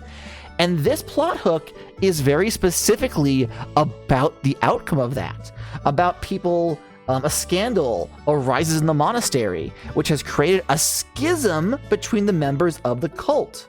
Rumors abound regarding Matsunaga's true parentage, and many doubt that the Dhampir is really half vampire at all. Out of options, a monk belonging to the loyal faction contacts the players, asking them to track down Matsunaga's mother, an elusive millennium-old vampire called Princess Ayano, and bring her to the monastery. Unfortunately, Ayano has been on the run from an Inspector Yevert-like paladin of the sun god since before the party's parents were born. The paladin, a similarly immortal being called Leichenberg, will stop at nothing to destroy her as retribution for her crime of feeding on a stolen sheep. Leichenberg is twisted, evil, and delighted by violence. Because of the wrathful sun god's hatred for vampires, he is invincible as a hunting boon until exposed to absinthe. Yevert? Is that not how it's pronounced? Is it Javert? Or it's Javert, isn't it? Because the T is silent. And I'm Javert. No. I saw that movie. I should have known that. Inspector Javert? Inspector Javert. Sorry. Javert. It's, well, no, actually, I am kind of French. But it's fine. Don't worry about it. So, that's a whole campaign. Also, we know for a fact that Matsunaga hates us. And all of a sudden, there's a campaign where they need our help. Can you imagine what it'll be like if the party shows up to the monastery after defeating Javert, and with Matsunaga's mom in tow, and is like, hey guys, well, yeah, no, your dude's really half vampire, and like solves the problem. And Matsunaga is like, you saved the blood cult, but also you killed Gaius, so I hate you. Like that would be so fascinating. It's also like the party could be doing it because they want to get in the good favor of Matsunaga, or they could just be doing it because they're worried that without the cult to control these vampires, that the entire local area will be overtaken by mad vampires. Like, there's so many possible ways this adventure could go. And all of these are just paragraphs spinning off from what was listed in this. This is a whole campaign potentially in a single. How many pages is this? They use the front cover and back cover as well, but 1, 2, 3, 4, 5, 6, 7, 8. This is like 16, 17 individual pages of content, and this could be a whole fucking campaign right here. Imagine them trying to thank you while they're clenching their teeth so hard they could crack. Imagine, but also imagine if by helping the vampires, if by helping Matsunaga, they experience another revelation. Imagine if by seeing the true help, the true purity of the party coming to assist them, they experience another revelation and realize, what are we doing? What are we doing? That we almost destroyed ourselves over our parentage, over this belief that a specific kind of vampirism is pure. Who knows? Who knows how they'll react? It's a whole thing. Oh, imagine if you bring their mother to the monastery, but accidentally lead Leichenberg to the monastery. Can you imagine having a godly paladin with an army of vampires at your back being the final boss of the campaign? Can you fucking imagine? Imagine this was the first adventure where you go to their monastery, kill their leader, take their shit, and leave, and then you spend months attempting to prevent this monastery from breaking with the power vacuum you've created, and then, and then, see, like, just, it's so good! It's so good! Imagine accidentally sleeping with their mom! Oh no! Oh no! Oh no! That would be so funny. Oh man. Just, God. I love this book if you cannot tell. She has needs too. God. I love this book. It's a good book. It's like $10 or so on exaltedfuneral.com. You can see Exalted Funeral right here. I highly, highly suggest it. Not this one, though. Not this one.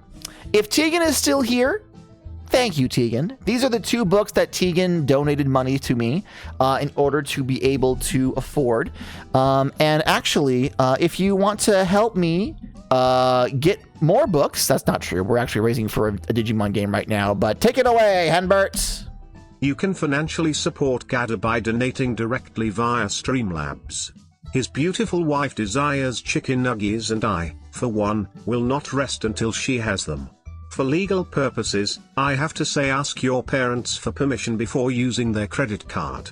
But I'm not a cop, so do what you will, kiddos. Gada? My name is Gada. How did he pronounce it? The bot is kind of weird. I have to go back in and tweak some of the actual wording so we'll pronounce things properly, but, you know, say levy. All right, that's all I really had for today, I guess. I didn't even really have that. Do you want to see the Digimon stickers that I bought? I bought a whole bunch of Digimon stickers. From an artist called Sino Bali. They are unofficial, so just, you know, be aware. But I think I will. I don't think these are. I'll turn the light back on so you can see them properly. All right. So they had a sale, so I went and I bought a bunch of them. I bought the Adventure 1 set.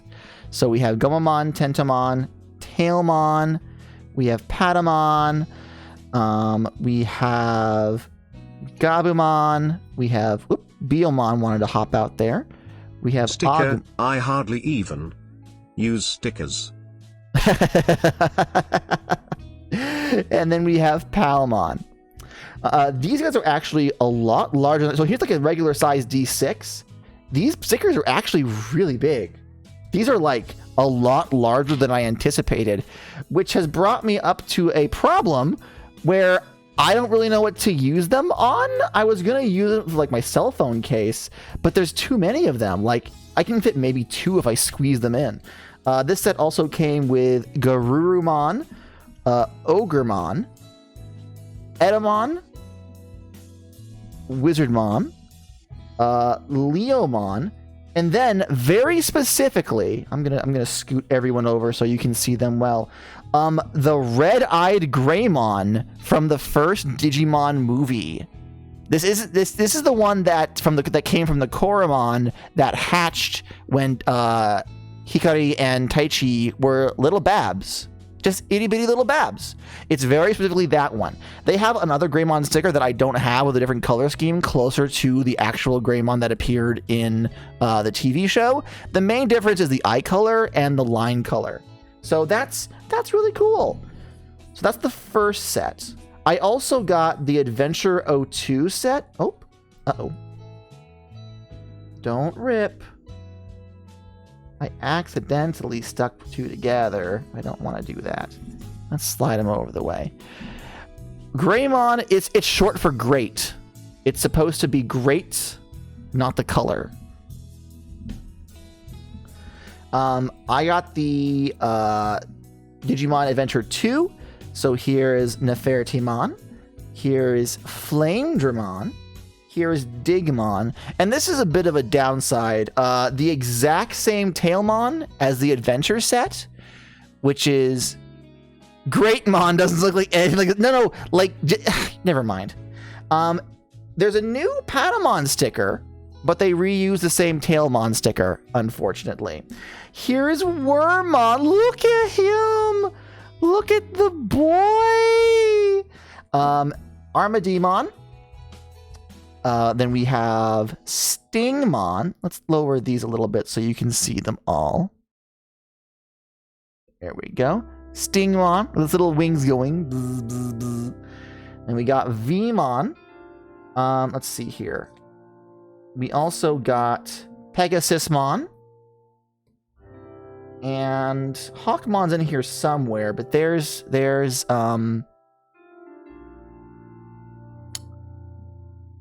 Halsamon. Oh my god. For a split second, I was like, I know this Digimon.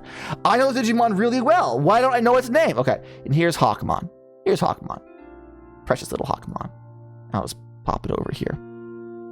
Now, it also came with... Let's see here. I believe it came with... What else did it come with? It's a little mixed up. So, okay. So, it came with XVmon. It and Stingmon, well, Wormmon didn't have an armor evolution, but I believe it and Stingmon are the only natural champions in this sticker group. Everyone else are armor levels. And it also came with Paildramon, which is the fusion between XVmon and Stingmon. I'm like, okay, that's kind of cute. That's kind of cute. There was also Sinobali does exclusive sticker packs that are only available for a limited time. Both the Adventure and Adventure 02 sticker packs are consistent. You can buy these whenever, but they had a sale specifically on their limited time release. So I thought, okay, well, I gotta get a hold of that. And that, I believe, is all these. So these are some of the big guys, okay? So we have Omegamon. Of course, we can't not have Omegamon. We have... Fuck, why... I should have double checked these things before I put them down. We have this guy. He's a Vmon evolution. What is his fucking name? I want to say Victory. That's not correct. That's not correct. We have Gaiomon. That's one. Okay, that's one. We actually have all 4 of the Heavenly Beasts. There we go. All of them. We have, of all things, fucking Ometamon, which is the non-canon Metabots Digimon fusion between Rokusho and Metabee. That was a fun addition for me. And then there's a couple of oh, hold on a minute. I forgot we have Jack Raumon. Oh, he's not in. I can't pronounce his name, so don't ask. We have Imperial Dramon. And then Jun, you'll like this. You'll like this, Jun. You'll never guess who they include. These stickers are actually very large, so I need to move these up. You already like this? Ancient Garurumon and Ancient Greymon. We getting some Frontier representatives in here. And then there's a couple, then there's 3 more that I think I'm just, well, there's 4 more that I think I'm just out of the loop on. I think this is the new Plant Mega. I have no idea who this is. I have no idea who this is. And I have no idea who this is. I do not know these Digimon. Hey, so I know we're all having a fun time doing whatever this is. Henbert. I don't remember. I zoned out a bit back. Oh, come on. But I have a job to do, and the job is to read this ad copy every so often. Them's the rules. Sorry. Fine. Ahem. Did you miss a stream? We've been doing this for a few years now, so the answer is probably yes. The good news is that our video on demand archive is hosted via YouTube. VODs are uploaded and released on a regular basis, making it the only remaining evidence we were here. Actually, saying that out loud is a smidge depressing. Yeah, it is. Just a little bit. Also, if you're a streamer and you don't have a VODs channel, make a fucking VODs channel. Have evidence that you existed, please. An ad starting soon. Do you want to see my Digimon card? I can show you my Digimon cards. That's a thing, right? I'm really just trying to pad for time. We have a half an hour until I normally would end, and I really want to hit that time. So we're just gonna keep chatting. I'll just show you my Digimon cards. All right. Bam. Have a YouTube channel like Unus Anus. Yeah, that'll go over great. I'm sure the footprint that leaves behind will mean something. All right, Digimon card time. For Christmas, my beautiful wife got me a starter kit and a couple of booster packs. So most of these are to be expected. They came in the Vmon, Wormmon, the Pyildramon starter pack. So a lot of blue cards, a lot of green cards. And if you don't know, these guys are the Digi-Egg cards. These are the ones that you start off with in their own separate little deck, and they're what you start evolving from. So first up, actually, you know what? We're doing something smaller now. I can just lower this whole arm.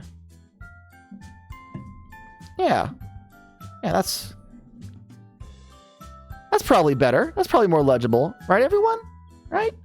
And then this I will move elsewhere. There we are. All right. So, we have the Pikmons. Cute. We have Demi-Marimon. Look at this little guy. And I forget what the baby form is. They combine the baby and the in-training Digimon together. Here is Baby Domon, or Bebai Domon. Previously, this was localized as Baby D-Mon, like the letter D, because it's meant to be a baby dragon. I don't know why they mangled the name now, years after its introduction, but they most certainly did. Look at it sleeping. There's a Minomon, and you'll notice there's actually a couple of cameos in the background. You can see there's a Wormmon up there. There's a Zuzumon to the left in the yellow. I believe that is a Sunomon all the way on the right asking for meat. And also, if you don't notice, the individual hiding in the nest in the center that they're looking at, that's the Tyrimon. Is that no? Yeah, that's the Tyrimon, which is so cute. The Tyrimon has no official evolution, so that's honestly the cutest way to include them. I love them so much. They're so good. Another Minomon. another Minomon. These were the backbone of the starter set, so that's to be expected. We have multiples of Minomon. All right, babies off to the side. I don't think these are in any particular order, so we're just gonna see what happens. Where's Essie? Yeah, yell at Digimon group and say he's looking at cards. Everyone, get in here. Get the fuck in here. All right, first card is Wormon. Oh, and there's the Tyrimon right there. There's a Tyrimon and Poyomon, and Minomon is hanging in the background. Look at all the sleepy babies. I love them. Love them so much. Another Wormon. Another Wormon. I think I have 4 Wormons. Yeah, they're all the same. Okay. So here's this one's kind of shiny, actually. I really like this one. This is Kokabuterimon, which is a rookie level that doesn't get a lot of use outside of the card games, actually. I don't think Kokabuterimon has appeared in animation yet, to my knowledge. You know, I've been wanting to get into other monster catching series for a while now. Monster catching games are so much fun. Also, Jun, you may notice in the background, that's fucking Blitzmon. So Blitzmon in this instance is like the sensei teaching Kokabuterimon, and Kokabutarimon's hauling rocks to get stronger. It's so cute.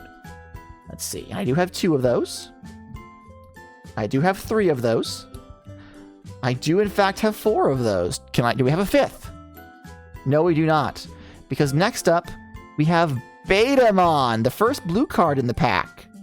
And it's just 2 Betamon playing in the water. Just having a good time. Looking so cute. And then another Betamon. The singles from the booster will show up more at the bottom of the deck. So, you know. Okay, let's move these off to the side. Start a new pile. All right. Next up is Vmon. And you can see that Armadimon and Tyrannomon are in the background. And I'm not quite sure what that is supposed to be flying up in the sky, but I do know that Vmon's about to lose that berry that they're holding. Armadimon is absolutely going to yoink it out from them. And actually, let me look real quick, a little closer. There's another Digimon standing next to Tyrannomon in the backdrop, and I can't tell what it's supposed to be. It's turned away from us. But maybe elsewhere in the deck, there will be a card that gives us a little more context for this. Let's see here. Another Vmon. Oh, here's another one. Kokuwamon. Oh, look at that. Oh, it has a little, fucking... Is it Kunamon? Is the yellow one Kunamon, or is it the yellow one Dokunamon? I can never remember. The Digimon cards are actually relatively cheap. And the quality of the art is really good. I'm not big into card collecting, and I have nostalgia for Digimon, so no matter what card I pull, I'm gonna be happy to see it, right? But I feel like even just buying a booster pack for like $8 is a worthwhile endeavor. Okay, getting back into the Cross Wars with a black card, Monitamon, and they're around the Kotatsu just chilling. They're just having a good time. Mokuniable says, I do have a legally downloaded Digimon game on my 3DS, but I've barely gotten anywhere in that. I'm going to be honest with you. There are very few good Digimon games. Like, straight up. At best, you're going to get a Digimon game that's okay, but... right? Or you're going to get a Digimon game that one person loves because they played it when they were 6. Digimon has such a bad track record with video games. And every single game has been a throwing spaghetti at the wall to see what sticks. There are sparks of brilliance, but just because you like one Digimon game does not mean you're going to like another one. And chances are it's going to be a shit one. Most of the RPGs are very grindy and only really fun if you're already into Digimon. The exception to that, I would say, are the Cyber Sleuth games. There's Digimon Cyber Sleuth and then Digimon Cyber Sleuth Hacker's Memory. Those are available as a 2-pack on the Switch. Those, I think, are fun RPGs with a good story. The DS Digimon RPGs, Digimon World DS, Digimon World Dawn and Dusk, and then they had a couple that were never released in English. They're very grindy, and they're very backtracky. I wouldn't suggest them unless you were a child who didn't know any better. If you like Digimon and you want to just play through a game that is just consistently asking you to grind for XP just to see all the Digimon, then yeah, by all means go for it. Most people who started with that game, with the DS games, did not stick around. It was not a very good, it wasn't very good. Those are the exact ones I have. You have a long adventure ahead of you. And if you have it downloaded legally, you haven't actually spent anything, and there is no price but your time. Play it until you get bored of it. Don't push for completion. It's not really worth it. The story's just okay. Play it until you're bored, and then look up the rest of the plot on the wiki so you can feel like you experienced it. Let's see here. Don Dokomon! Look at him! He's playing at a festival. Oh, and Shoutmon's behind him. Amazing, amazing. One of the boosters my wife got me was a Cross Wars booster, which is why we're seeing a lot of Cross Wars Digimon specifically. Sage advice from Mr. Gata himself. Also, a new Digimon game is coming out. Well, not really a new. It's a port of an older game, but it's available on Switch. Digimon World Next Order. It is a VPET simulator with RPG elements. Unless you really like VPETs, I think Next Order is one of the, I haven't played it myself, but I'm told it's one of the better VPET simulators in the Digimon franchise. But unless you like VPET simulations, don't go into it expecting like a turn-based RPG. Digimon has a lot of different genres that it goes through, and the labeling of them is not always obvious to a first-time consumer, so just beware. Next Order is good, but it may not be for you. And that's my advice for the night. Here's Mushroomon. Here's Mushroomon with a Tokomon chewing on his cap. I've always actually really liked Mushroomon. They're obviously meant to be like the bad Digimon, right? But the mischievous grin and like just the color of the cap and the big boots, I've always loved their design.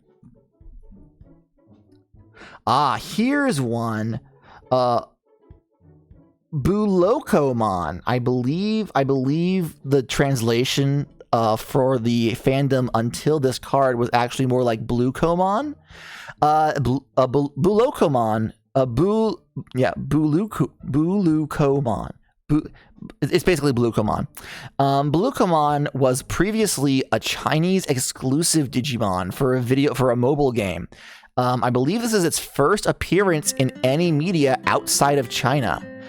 Which is really, really cool. It's a little ice dragon guy. He's cute. He's got fluff around his neck. And there's also a Penguinmon next to him. I love Penguinmon. Penguinmon is so good. Penguinmon is so good. Oh, and to go with Pikmons previously, here's Starmons with a bunch of Pikmons behind it. I like how they specified the name is Starmons, because there's a completely different Digimon that predated this one called Starmon, without the S at the end. So the only difference is Starmons as a plural, which is fucking wild. Previously, even in official material, they listed them as Starmon and Starmon 2010, because 2010 was when this Starmon premiered. They also have a unique Greymon design, I don't have a card for it unfortunately, that they had to label as Greymon 2010, and I don't think they've actually changed that. I think that's still Greymon 2010. Here's a different Kokuamon. This one's a black card, and this one has it in flight, firing off on all cylinders. Whoever is on the other end of that attack, I'm glad I'm not them. Oh, here is Ekakimon, a drawing pencil Digimon who's made a drawing of a Togemon for this happy Tanamon. Another happy commissioner fulfilled. Aha. Agumon X antibody. And we only see the back of her, but this is clearly a Palmon X antibody. The color of the petals and also the cape that she wears. A pair of X antibody Digimon going at it. I've never been a big fan of the X antibody designs, but I do think giving Agumon the blue stripe similar to Greymon is a good idea. I just don't think it's enough, I don't think. I'd rather have a regular Agumon myself. We have a Demi-Devimon on the shoulder of a Devimon, which is so cool. I love the visuals on this. I love how almost every single Digimon card has cameos in the background. It isn't just the Digimon that's actually like the focus of the card. There's lore stuff behind it going on, and it's just so cool to look at. Oh, here's another Vmon. This one is going through a whole bunch of Numemon with its V headbutt. I don't think I've actually seen any animation where the V headbutt has a V effect on the head. I don't know if this is a card exclusive thing, or maybe, you know what it probably is? They probably added it as an animation in one of the video games, and I just haven't experienced it. Doesn't it do it in the movie, Gata? Does it? I don't think it has like a visual effect. Maybe I'm wrong. Maybe I'm wrong. Let's pull this deck away. Now, we're getting to some special cards, you see. I entered into a drawing before the Digimon card game released in America, and I was one of the entrants that got their name pulled. So they sent me an exclusive card pack of foil cards that have only been, well, some of them have only been released in that promotional. Let me actually look at this real quick and make sure.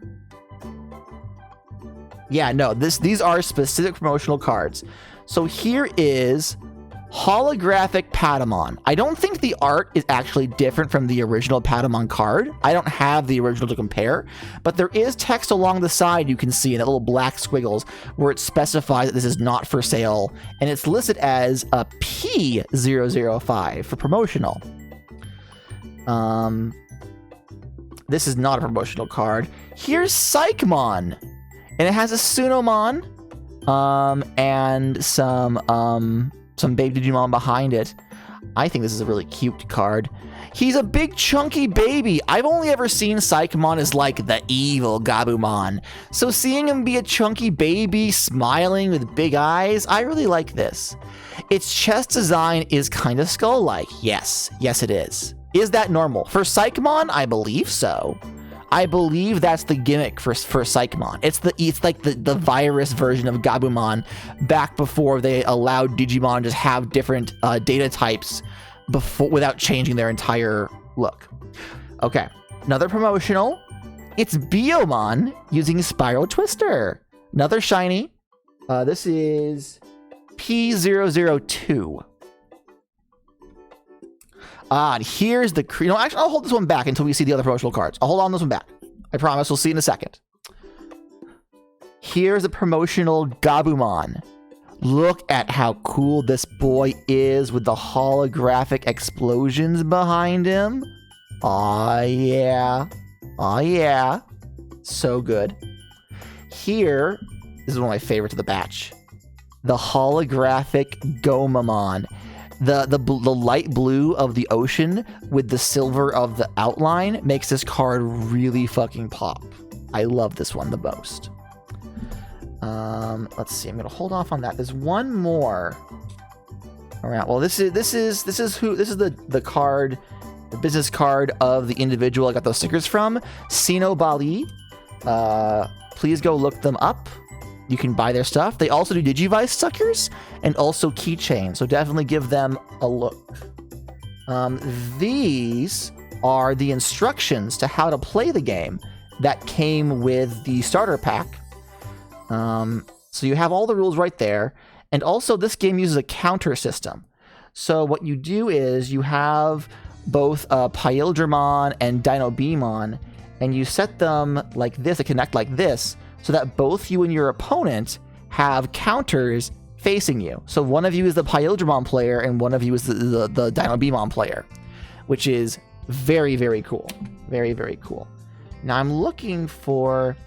There's supposed to be a Hollow Tailmon that I'm not seeing, but we'll find her when we find her, I guess. She's in the pile. So let me show you the last of the promotional cards that I got. Agumon with exclusive art. Agumon here is holding a Digimon card game playing card, and look at the who's who of people behind him. You got Baby Demon, you've got Betamon, Gabumon, Goblumon, Tentamon, Guilmon, Patamon, and Demi-Devimon are fighting. The girls are fighting. Leomon is there along with Salamon, Vmon, and then Kokuamon is hiding behind the Digivolve cost. This actually was printed on the folder the cards came in a larger scale, and I plan on framing it eventually. These are the only two places that this art was used outside of promotional flyers. So I'm actually really happy that I have this. Actually, I believe this card in particular was also handed out at the opening night events at various card shops across America. I was unable to attend, but I got one anyway because I won that drawing. So, hooray. All right, now we've gone through all the rookies, it seems. We're getting into the champion level Digimon. So, this here is a Sneemon attacking a poor Tentamon. And is that a Kunamon that it's holding? What is Tentamon holding? I think it is a Kunamon. Oh no, they're being attacked by a Sneemon. How terrible. Cool art though. Cool art. And then this one, Hookmon. Hookmon is such a gooby design, and yet they somehow made it look almost cool with the oversized hook and the blaster arm. And actually you can see Octomon in the background there hanging onto the mast, which I think is cool. Another Sneemon. We got multiples of those. This one you're gonna like. Look at how cool Stingmon is. Standing on top of the dark cities with their spikes shining in the neon lights. And who is that? Who is that in the backdrop? Who is that? Who is that back there? I don't know. That's like a Batman pose. It's very Batman-esque. And I love it. Another Stingmon.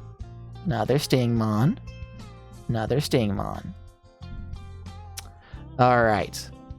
Here we have X-Vmon doing some incredibly heavy lifting, hefting a huge boulder over their head. And you can see in the backdrop, Vidramon is in shock and awe, and Demi-Vmon is just absolutely agog at this display. What a good card. Luckily, I have 4 of them. The cool thing with the starter decks, I do believe there's actually enough of the starter decks for you to actually play around. So you can split the deck in half, one blue side, one green side, and play with it. Or, because there are going to be some dual green-blue cards in this deck, you can take the deck apart and make your own separate deck that leads you up to the Pyodramon line, which is really cool. Here's Quetzalmon. This is an armored Digimon that I don't have a lot of opinions about. I'm not really sold on it, but this art is pretty cool. He's a snake. Yes. Dex Darugamon. Here's I think this is the first double color card I've shown you so far. So normally you can evolve any color Digimon to the same color if you have the points to pay for it. But double colors allow you to alternate from going through a black evolution to the purple evolution line and back and forth. Dex Darugamon is what happens you get after Dorumon dies, and it evolves through death. And actually, its special ability, when digivolving, you may trash one card with Dex or Death X in its name, or X-Body Antibody in its traits, in your hand to gain 1 memory, because you have to die in order to become Dex Darugamon. So you have to kill off a Digimon to gain this form. When digivolving, if this Digimon has Darugumon in its Digivolution cards, or is digivolving from the trash, one of your Digimon gains blocker and retaliation till the end of your opponent's turn. I don't know if I have it, but Death X Darugumon allows you to summon Dex Darugumon from your graveyard if they've been destroyed already, because it summons zombie copies of its lower forms to fight for it. Which is so cool. Alright, and here's Damemon. They try to make Damemon look cool. Damemon is not cool. This is one of the new Ghost Game Digimon, Simbare Angoramon, doing one of its cool kicks. I like this guy a lot. Not too fond of its ultimate level, but I love its mega. Some Digimon are just dumb. Yeah, you can't get away with it. But here's a good boy who no one could ever hate. It's Ballistamon on a soundstage. I imagine about to rock out, or maybe they're just in charge of making sure the speakers work, as they themselves are just one big robot speaker. Bless their heart. Oh, actually, no. I do have a Starmon card. So here's the original Starmon, which you will notice has arms and legs, unlike Starmon's, which is a different Digimon entirely. Here is Atama Dekachimon. This Digimon actually only appeared as a bad end evolution, I believe, in one of the V-Pets, and didn't have official art of it outside of the pixel art until 2021? When did the Adventure : premiere? The Adventure reboot series they produced, they spent a decent amount of time updating designs of Digimon that had just like existed as deep lore and didn't have official art of them. So this Digimon was pulled from the back of the locker and got new art, a full design, and is now appearing in merchandise. Ebidramon. Look at this guy. Look at him. I don't think there's another... What is that behind it?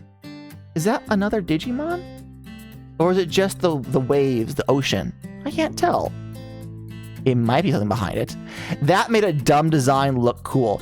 I liked Ebidramon after Gargomon fights it in the Tamers movie, the first Tamers movie, but you're right, every other appearance of Ebidramon has been stupid as hell. I think Lobster Dragon should be a cooler design than it is, and I'm glad this art goes as hard as it does. Alright. Skull Knightmon Cavalier mode. Cavalier mode. Oh man, I don't even remember Tamers movies. Piffed.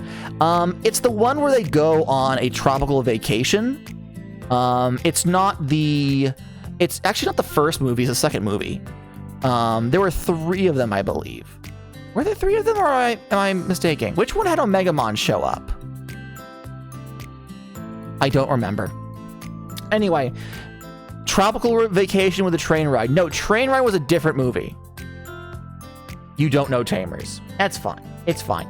There's a really cool, during the opening credits, there's a really cool sequence where Gargomon fights Ebidramon, and Gargomon is like out of his depth because they're in the water, but it's still really cool. It's still really cool. Good, well animated too. Speaking of movies, you may recognize Dearkmon. This was one of the villain characters in the Frontier movie, where it could slide evolve into 2 forms and started a war between 2 sides. Who is that in the background? Who is it fighting? Hold on, let me... It's fighting someone in the background, but I can't quite place the face. Is that a Knightmon back there? I don't think it's Wizardmon. Look at the hat. Oh, up here! That has to be a Wizardmon. I was talking about over here. I was looking at this. So a Knightmon and a Wizardmon. Oh, and someone's up there too. Who is that? I'm going to pull it to my actual face and look. It looks familiar, but I can't place it. But I cannot place it. I think it might be explicitly fighting Witchelney style Digimon. Pokemon? Digimon. Here's another Quetzalmon.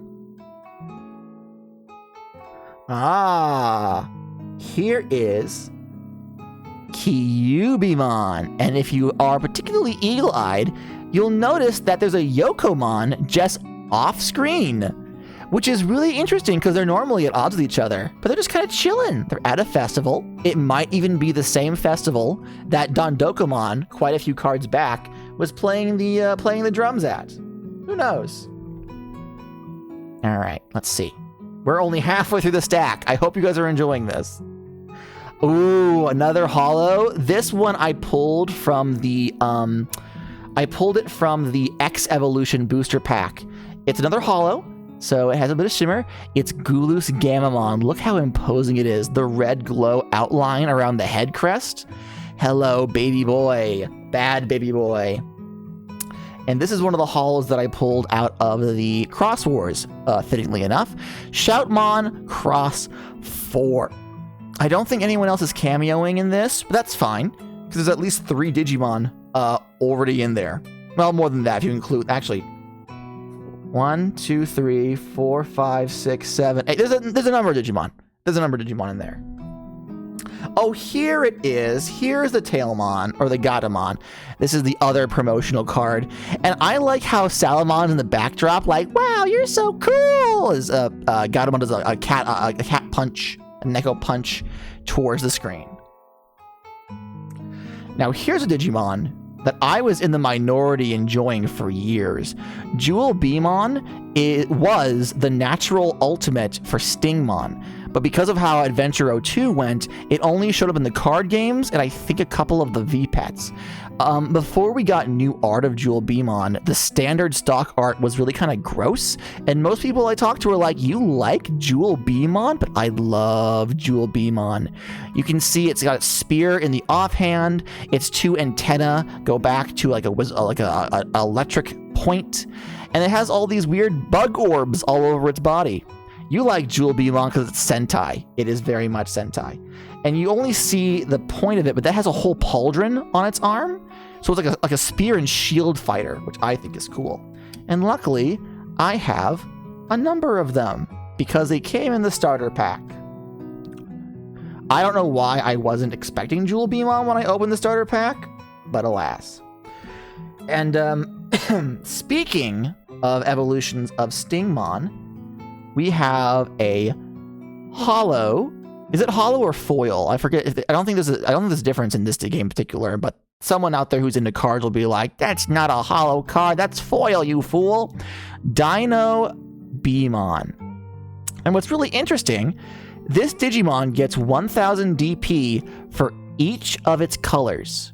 And this includes the Digimon that are below it. Like, obviously, Jewel Beamon can't be below it. But, for example, with the dual colors, if you manage to mix and match enough colors leading up to Dino Beamon, you can get, I mean, I don't even know what the strat for this would be, but you get 1000 DP for each of its colors. If you have a green black beneath it, that's 3000 DP. If beneath that you have a black purple, that's 4000 DP. And that just consists for as long as the Digimon exists. And these abilities stack, by the way. This wouldn't actually work, but hold on. Let me find a level 4. Let me find a champion with an ability. Here we are. Let's say theoretically you have Diarchmon, okay? And Diarchmon has this ability down here, okay? One attacking once per turn, one of your opponent's Digimon gains security attack -1 till the end of your opponent's turn. So the Digimon, yeah. If you evolve it to level 5, it is now Dino Beamon, but these abilities stack. So this is active and this is active at the same time, and this goes all the way down to baby form. The meta is that it takes time to evolve your Digimon up from baby, and when you do not have a Digimon protecting you, you run out of health points and you lose the game faster. But if you are able to keep a Digimon alive long enough to reach Mega, you have all these abilities and you have some really weird combo shit to go along. Jun, if you haven't tried it out, there actually is a free app that will allow you to play test the original couple starter kits against AI, and it's actually really cool. Hi, Colby! Another Dino Beamon. Another Dino Beamon. We're reaching the bottom of the pile now, everyone. We're almost there. Dino Beamon. You're not a big card player, though. You just like the art. Go to Target. Buy some cards, my dude. Buy some cards. All right. Pyildramon. Look at this guy. Look how cool he is. Oh my god. He is shiny and he is dangerous and I love him. And I do in fact have more than one. I don't think I have... Yeah, I only have those. All right. Shoutmon Cross 4 B. Digicross. Hold on, let me read this real quick, just a little check.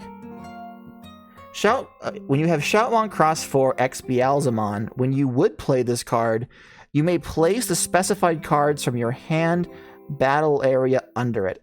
Okay, so you have to evolve to get Shoutmon X4B out onto the field, but if you have a Beelzemon and a Shoutmon X4 in your hand, then you can add them to the effect stack. You just do it. They're just there, which is really cool. This means if you pay the full cost, so like, okay, so there's evolution costs, right? Like 3 here, and then there's play costs. If you evolve a Digimon into Digimon, it only costs 3 points. But if you want to play this thing straight from your hand, it costs 9 points, which is quite a bit. So you can just slap a Mega down, but that will probably be the entirety of your turn. Oh, here's Kano Wasemon, which is no longer a spoiler. When I pulled this card, it had yet to appear in the anime, but it has since. So that's a thing now. That's a thing.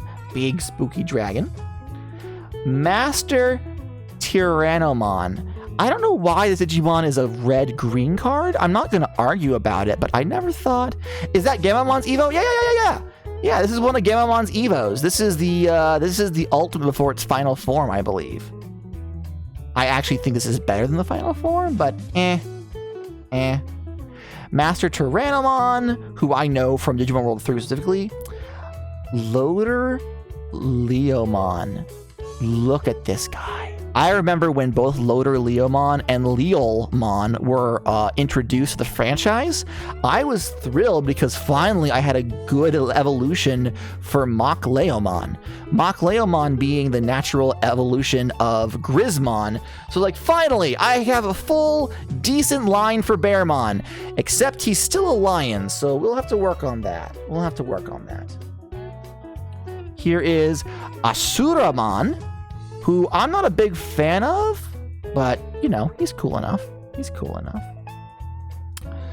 Oh, this is one of the new Digimon. Zamielmon. This guy's kind of neato. I like how it has kind of a Robin Hood vibe, while also still having that Digimon-like feral energy to it. They are a Jerkin Frontier. Specifically to Tamagi. He didn't deserve any of that. All right, now the ultimate Mega. Gran Kuwagamon. I think it's cool. And I like how they actually have regular Kuwagamon and a swarm following it, because Gran Kuwagamon is supposed to be like the leader of the entire Kuwagamon horde. I love this so much. And there is 2 of them.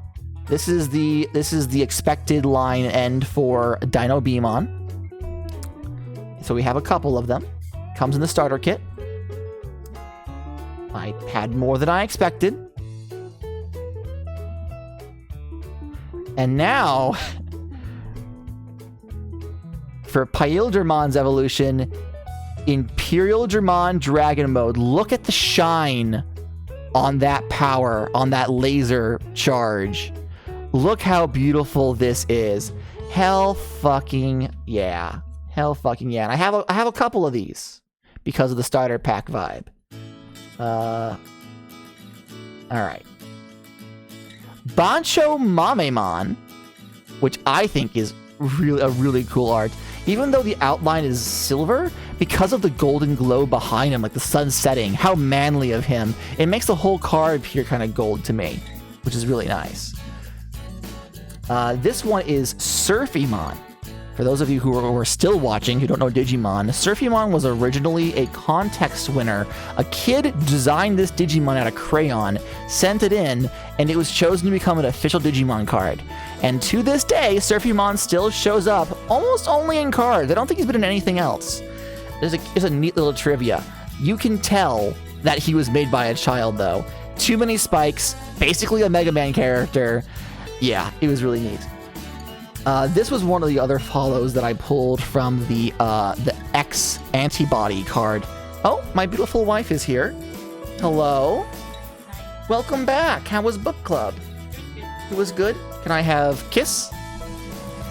We're going to be finishing up here pretty soon. Minecraft crashed, so I've been doing anything but video games all night. So now I'm showing them my Digimon cards. And Jun really likes it. I believe Jun may be the last one here. If that's okay. We're almost done. We're almost on the stack. See? Give me a kiss. That is a big stack. Compared to the other stacks? No, we're fine. Give me a kiss. Mwah. I love you so much. I'll come join you shortly, okay? I am sending you away now, yes. Let me finish stream. Stop! We're almost done. Okay, good night, Jun.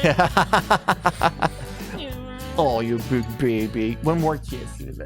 Jun says, but I am enjoying cards. Glad you like the cards. Your Christmas gift has paid dividends. All right.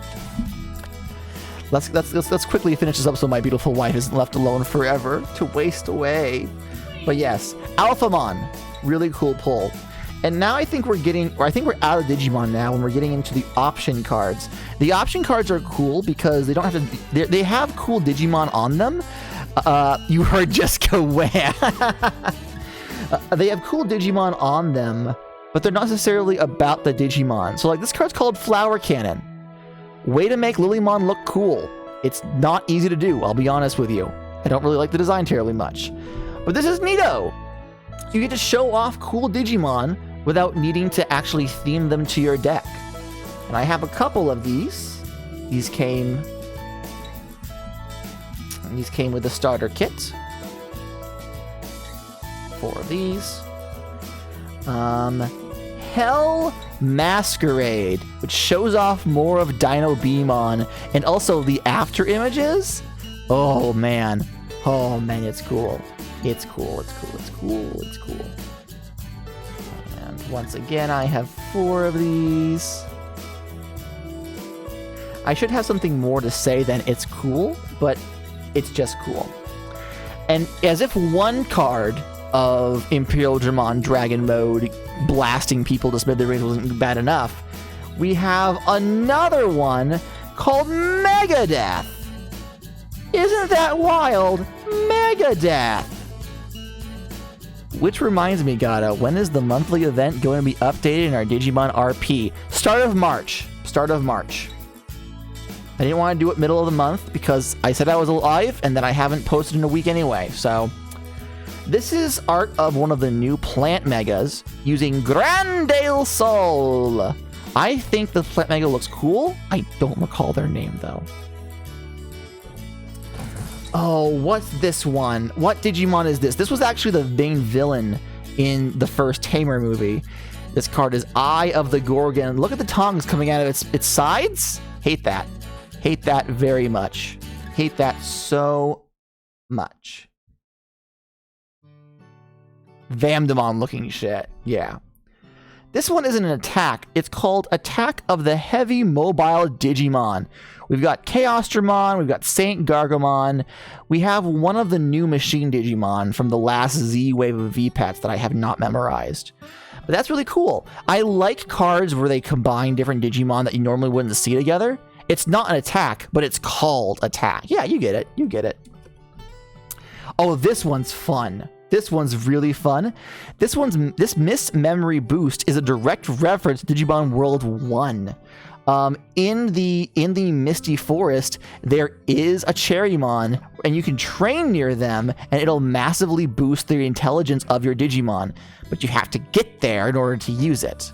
I don't know if Vamdemon is included in that area, but this Vamdemon is clearly teaching all the different evolution paths that he can take, and all the baby Digimon are like, oh, okay, all right. This card isn't as neat, I don't think. It looks too much like a screenshot from the anime, which they have their place. Peon Dump. This one here, this is Garurumon X, using Metal Storm.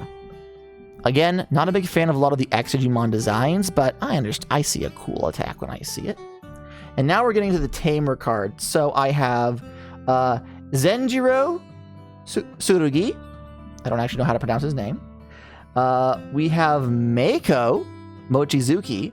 Unfortunately, so the Tamers, the colors of the Tamer cards are meant to match the most prevalent release of their partner Digimon, right? Unfortunately, because Meikomon is a purple card, that means that Meiko, it has to be used exclusively with all the evil virus Digimon in the card game, which feels a little bad. You know, it feels a little bit bad, but what can you do? And then we have Hero from Ghost Name, and Hero's actually a shiny. The art isn't shiny, but the outline is. So, I don't care. I didn't like Meiko. I liked Meiko enough. I just didn't like her story. She got a real shit hand being put in the worst Hurricane Touchdown. They made it twice, and they fucked it up bad the second time. So, you know. There's actually a really interesting gimmick with, what's the name of the redheaded girl, the antagonist in Kizuna? She has the butterfly Digimon. Her Himikawa. No. In Kizuna, Digimon Quad. No. Not in Tri, in Kizuna. The movie after Tri finished. Did you not watch that? Oh, you don't know? Anyway, so in the movie, she makes a bunch of artificial Digimon out of children's memories, right? And there's a gimmick in the card game where you can consistently draw more of those butterfly Digimon out of your graveyard every time you tap her Tamer card. So she literally, like in the movie, summons a swarm of butterflies to attack your opponent. The butterfly card are meant to go down quick, but they're also cheap to put out. So you're meant to be just spamming these butterflies, and no matter what your opponent does, if you have the Tamer card out, you can just consistently pull out more and more to flood them, which I think was really cool. Jun, you're the only one here, so I'm just gonna... Is this upside down? It's upside down. Hi, Jen. That's the end of stream. And I was planning on actually doing this stream like Wednesday or Thursday as a surprise. Like, yeah, we'll do a ttrpg thing. But you do have a bare shoulder. It's a pink tank top. That is correct. It's hot in this house, so I was wearing that. No worries. Thanks for showing your cards in TTRPGs. Thank you, Jen. I'm just gonna stop stream now. So I'll see you later. Bye, everybody. I'll let y'all know. When we do something else. It'll be Mario or Minecraft, maybe. Bye, Mokunibul. Bye, Aya. Oh wow, you guys were here the whole time. What the fuck? I hope you had an okay time. I'll talk to you guys later. Bye-bye. Bye-bye. Goodbye, everybody.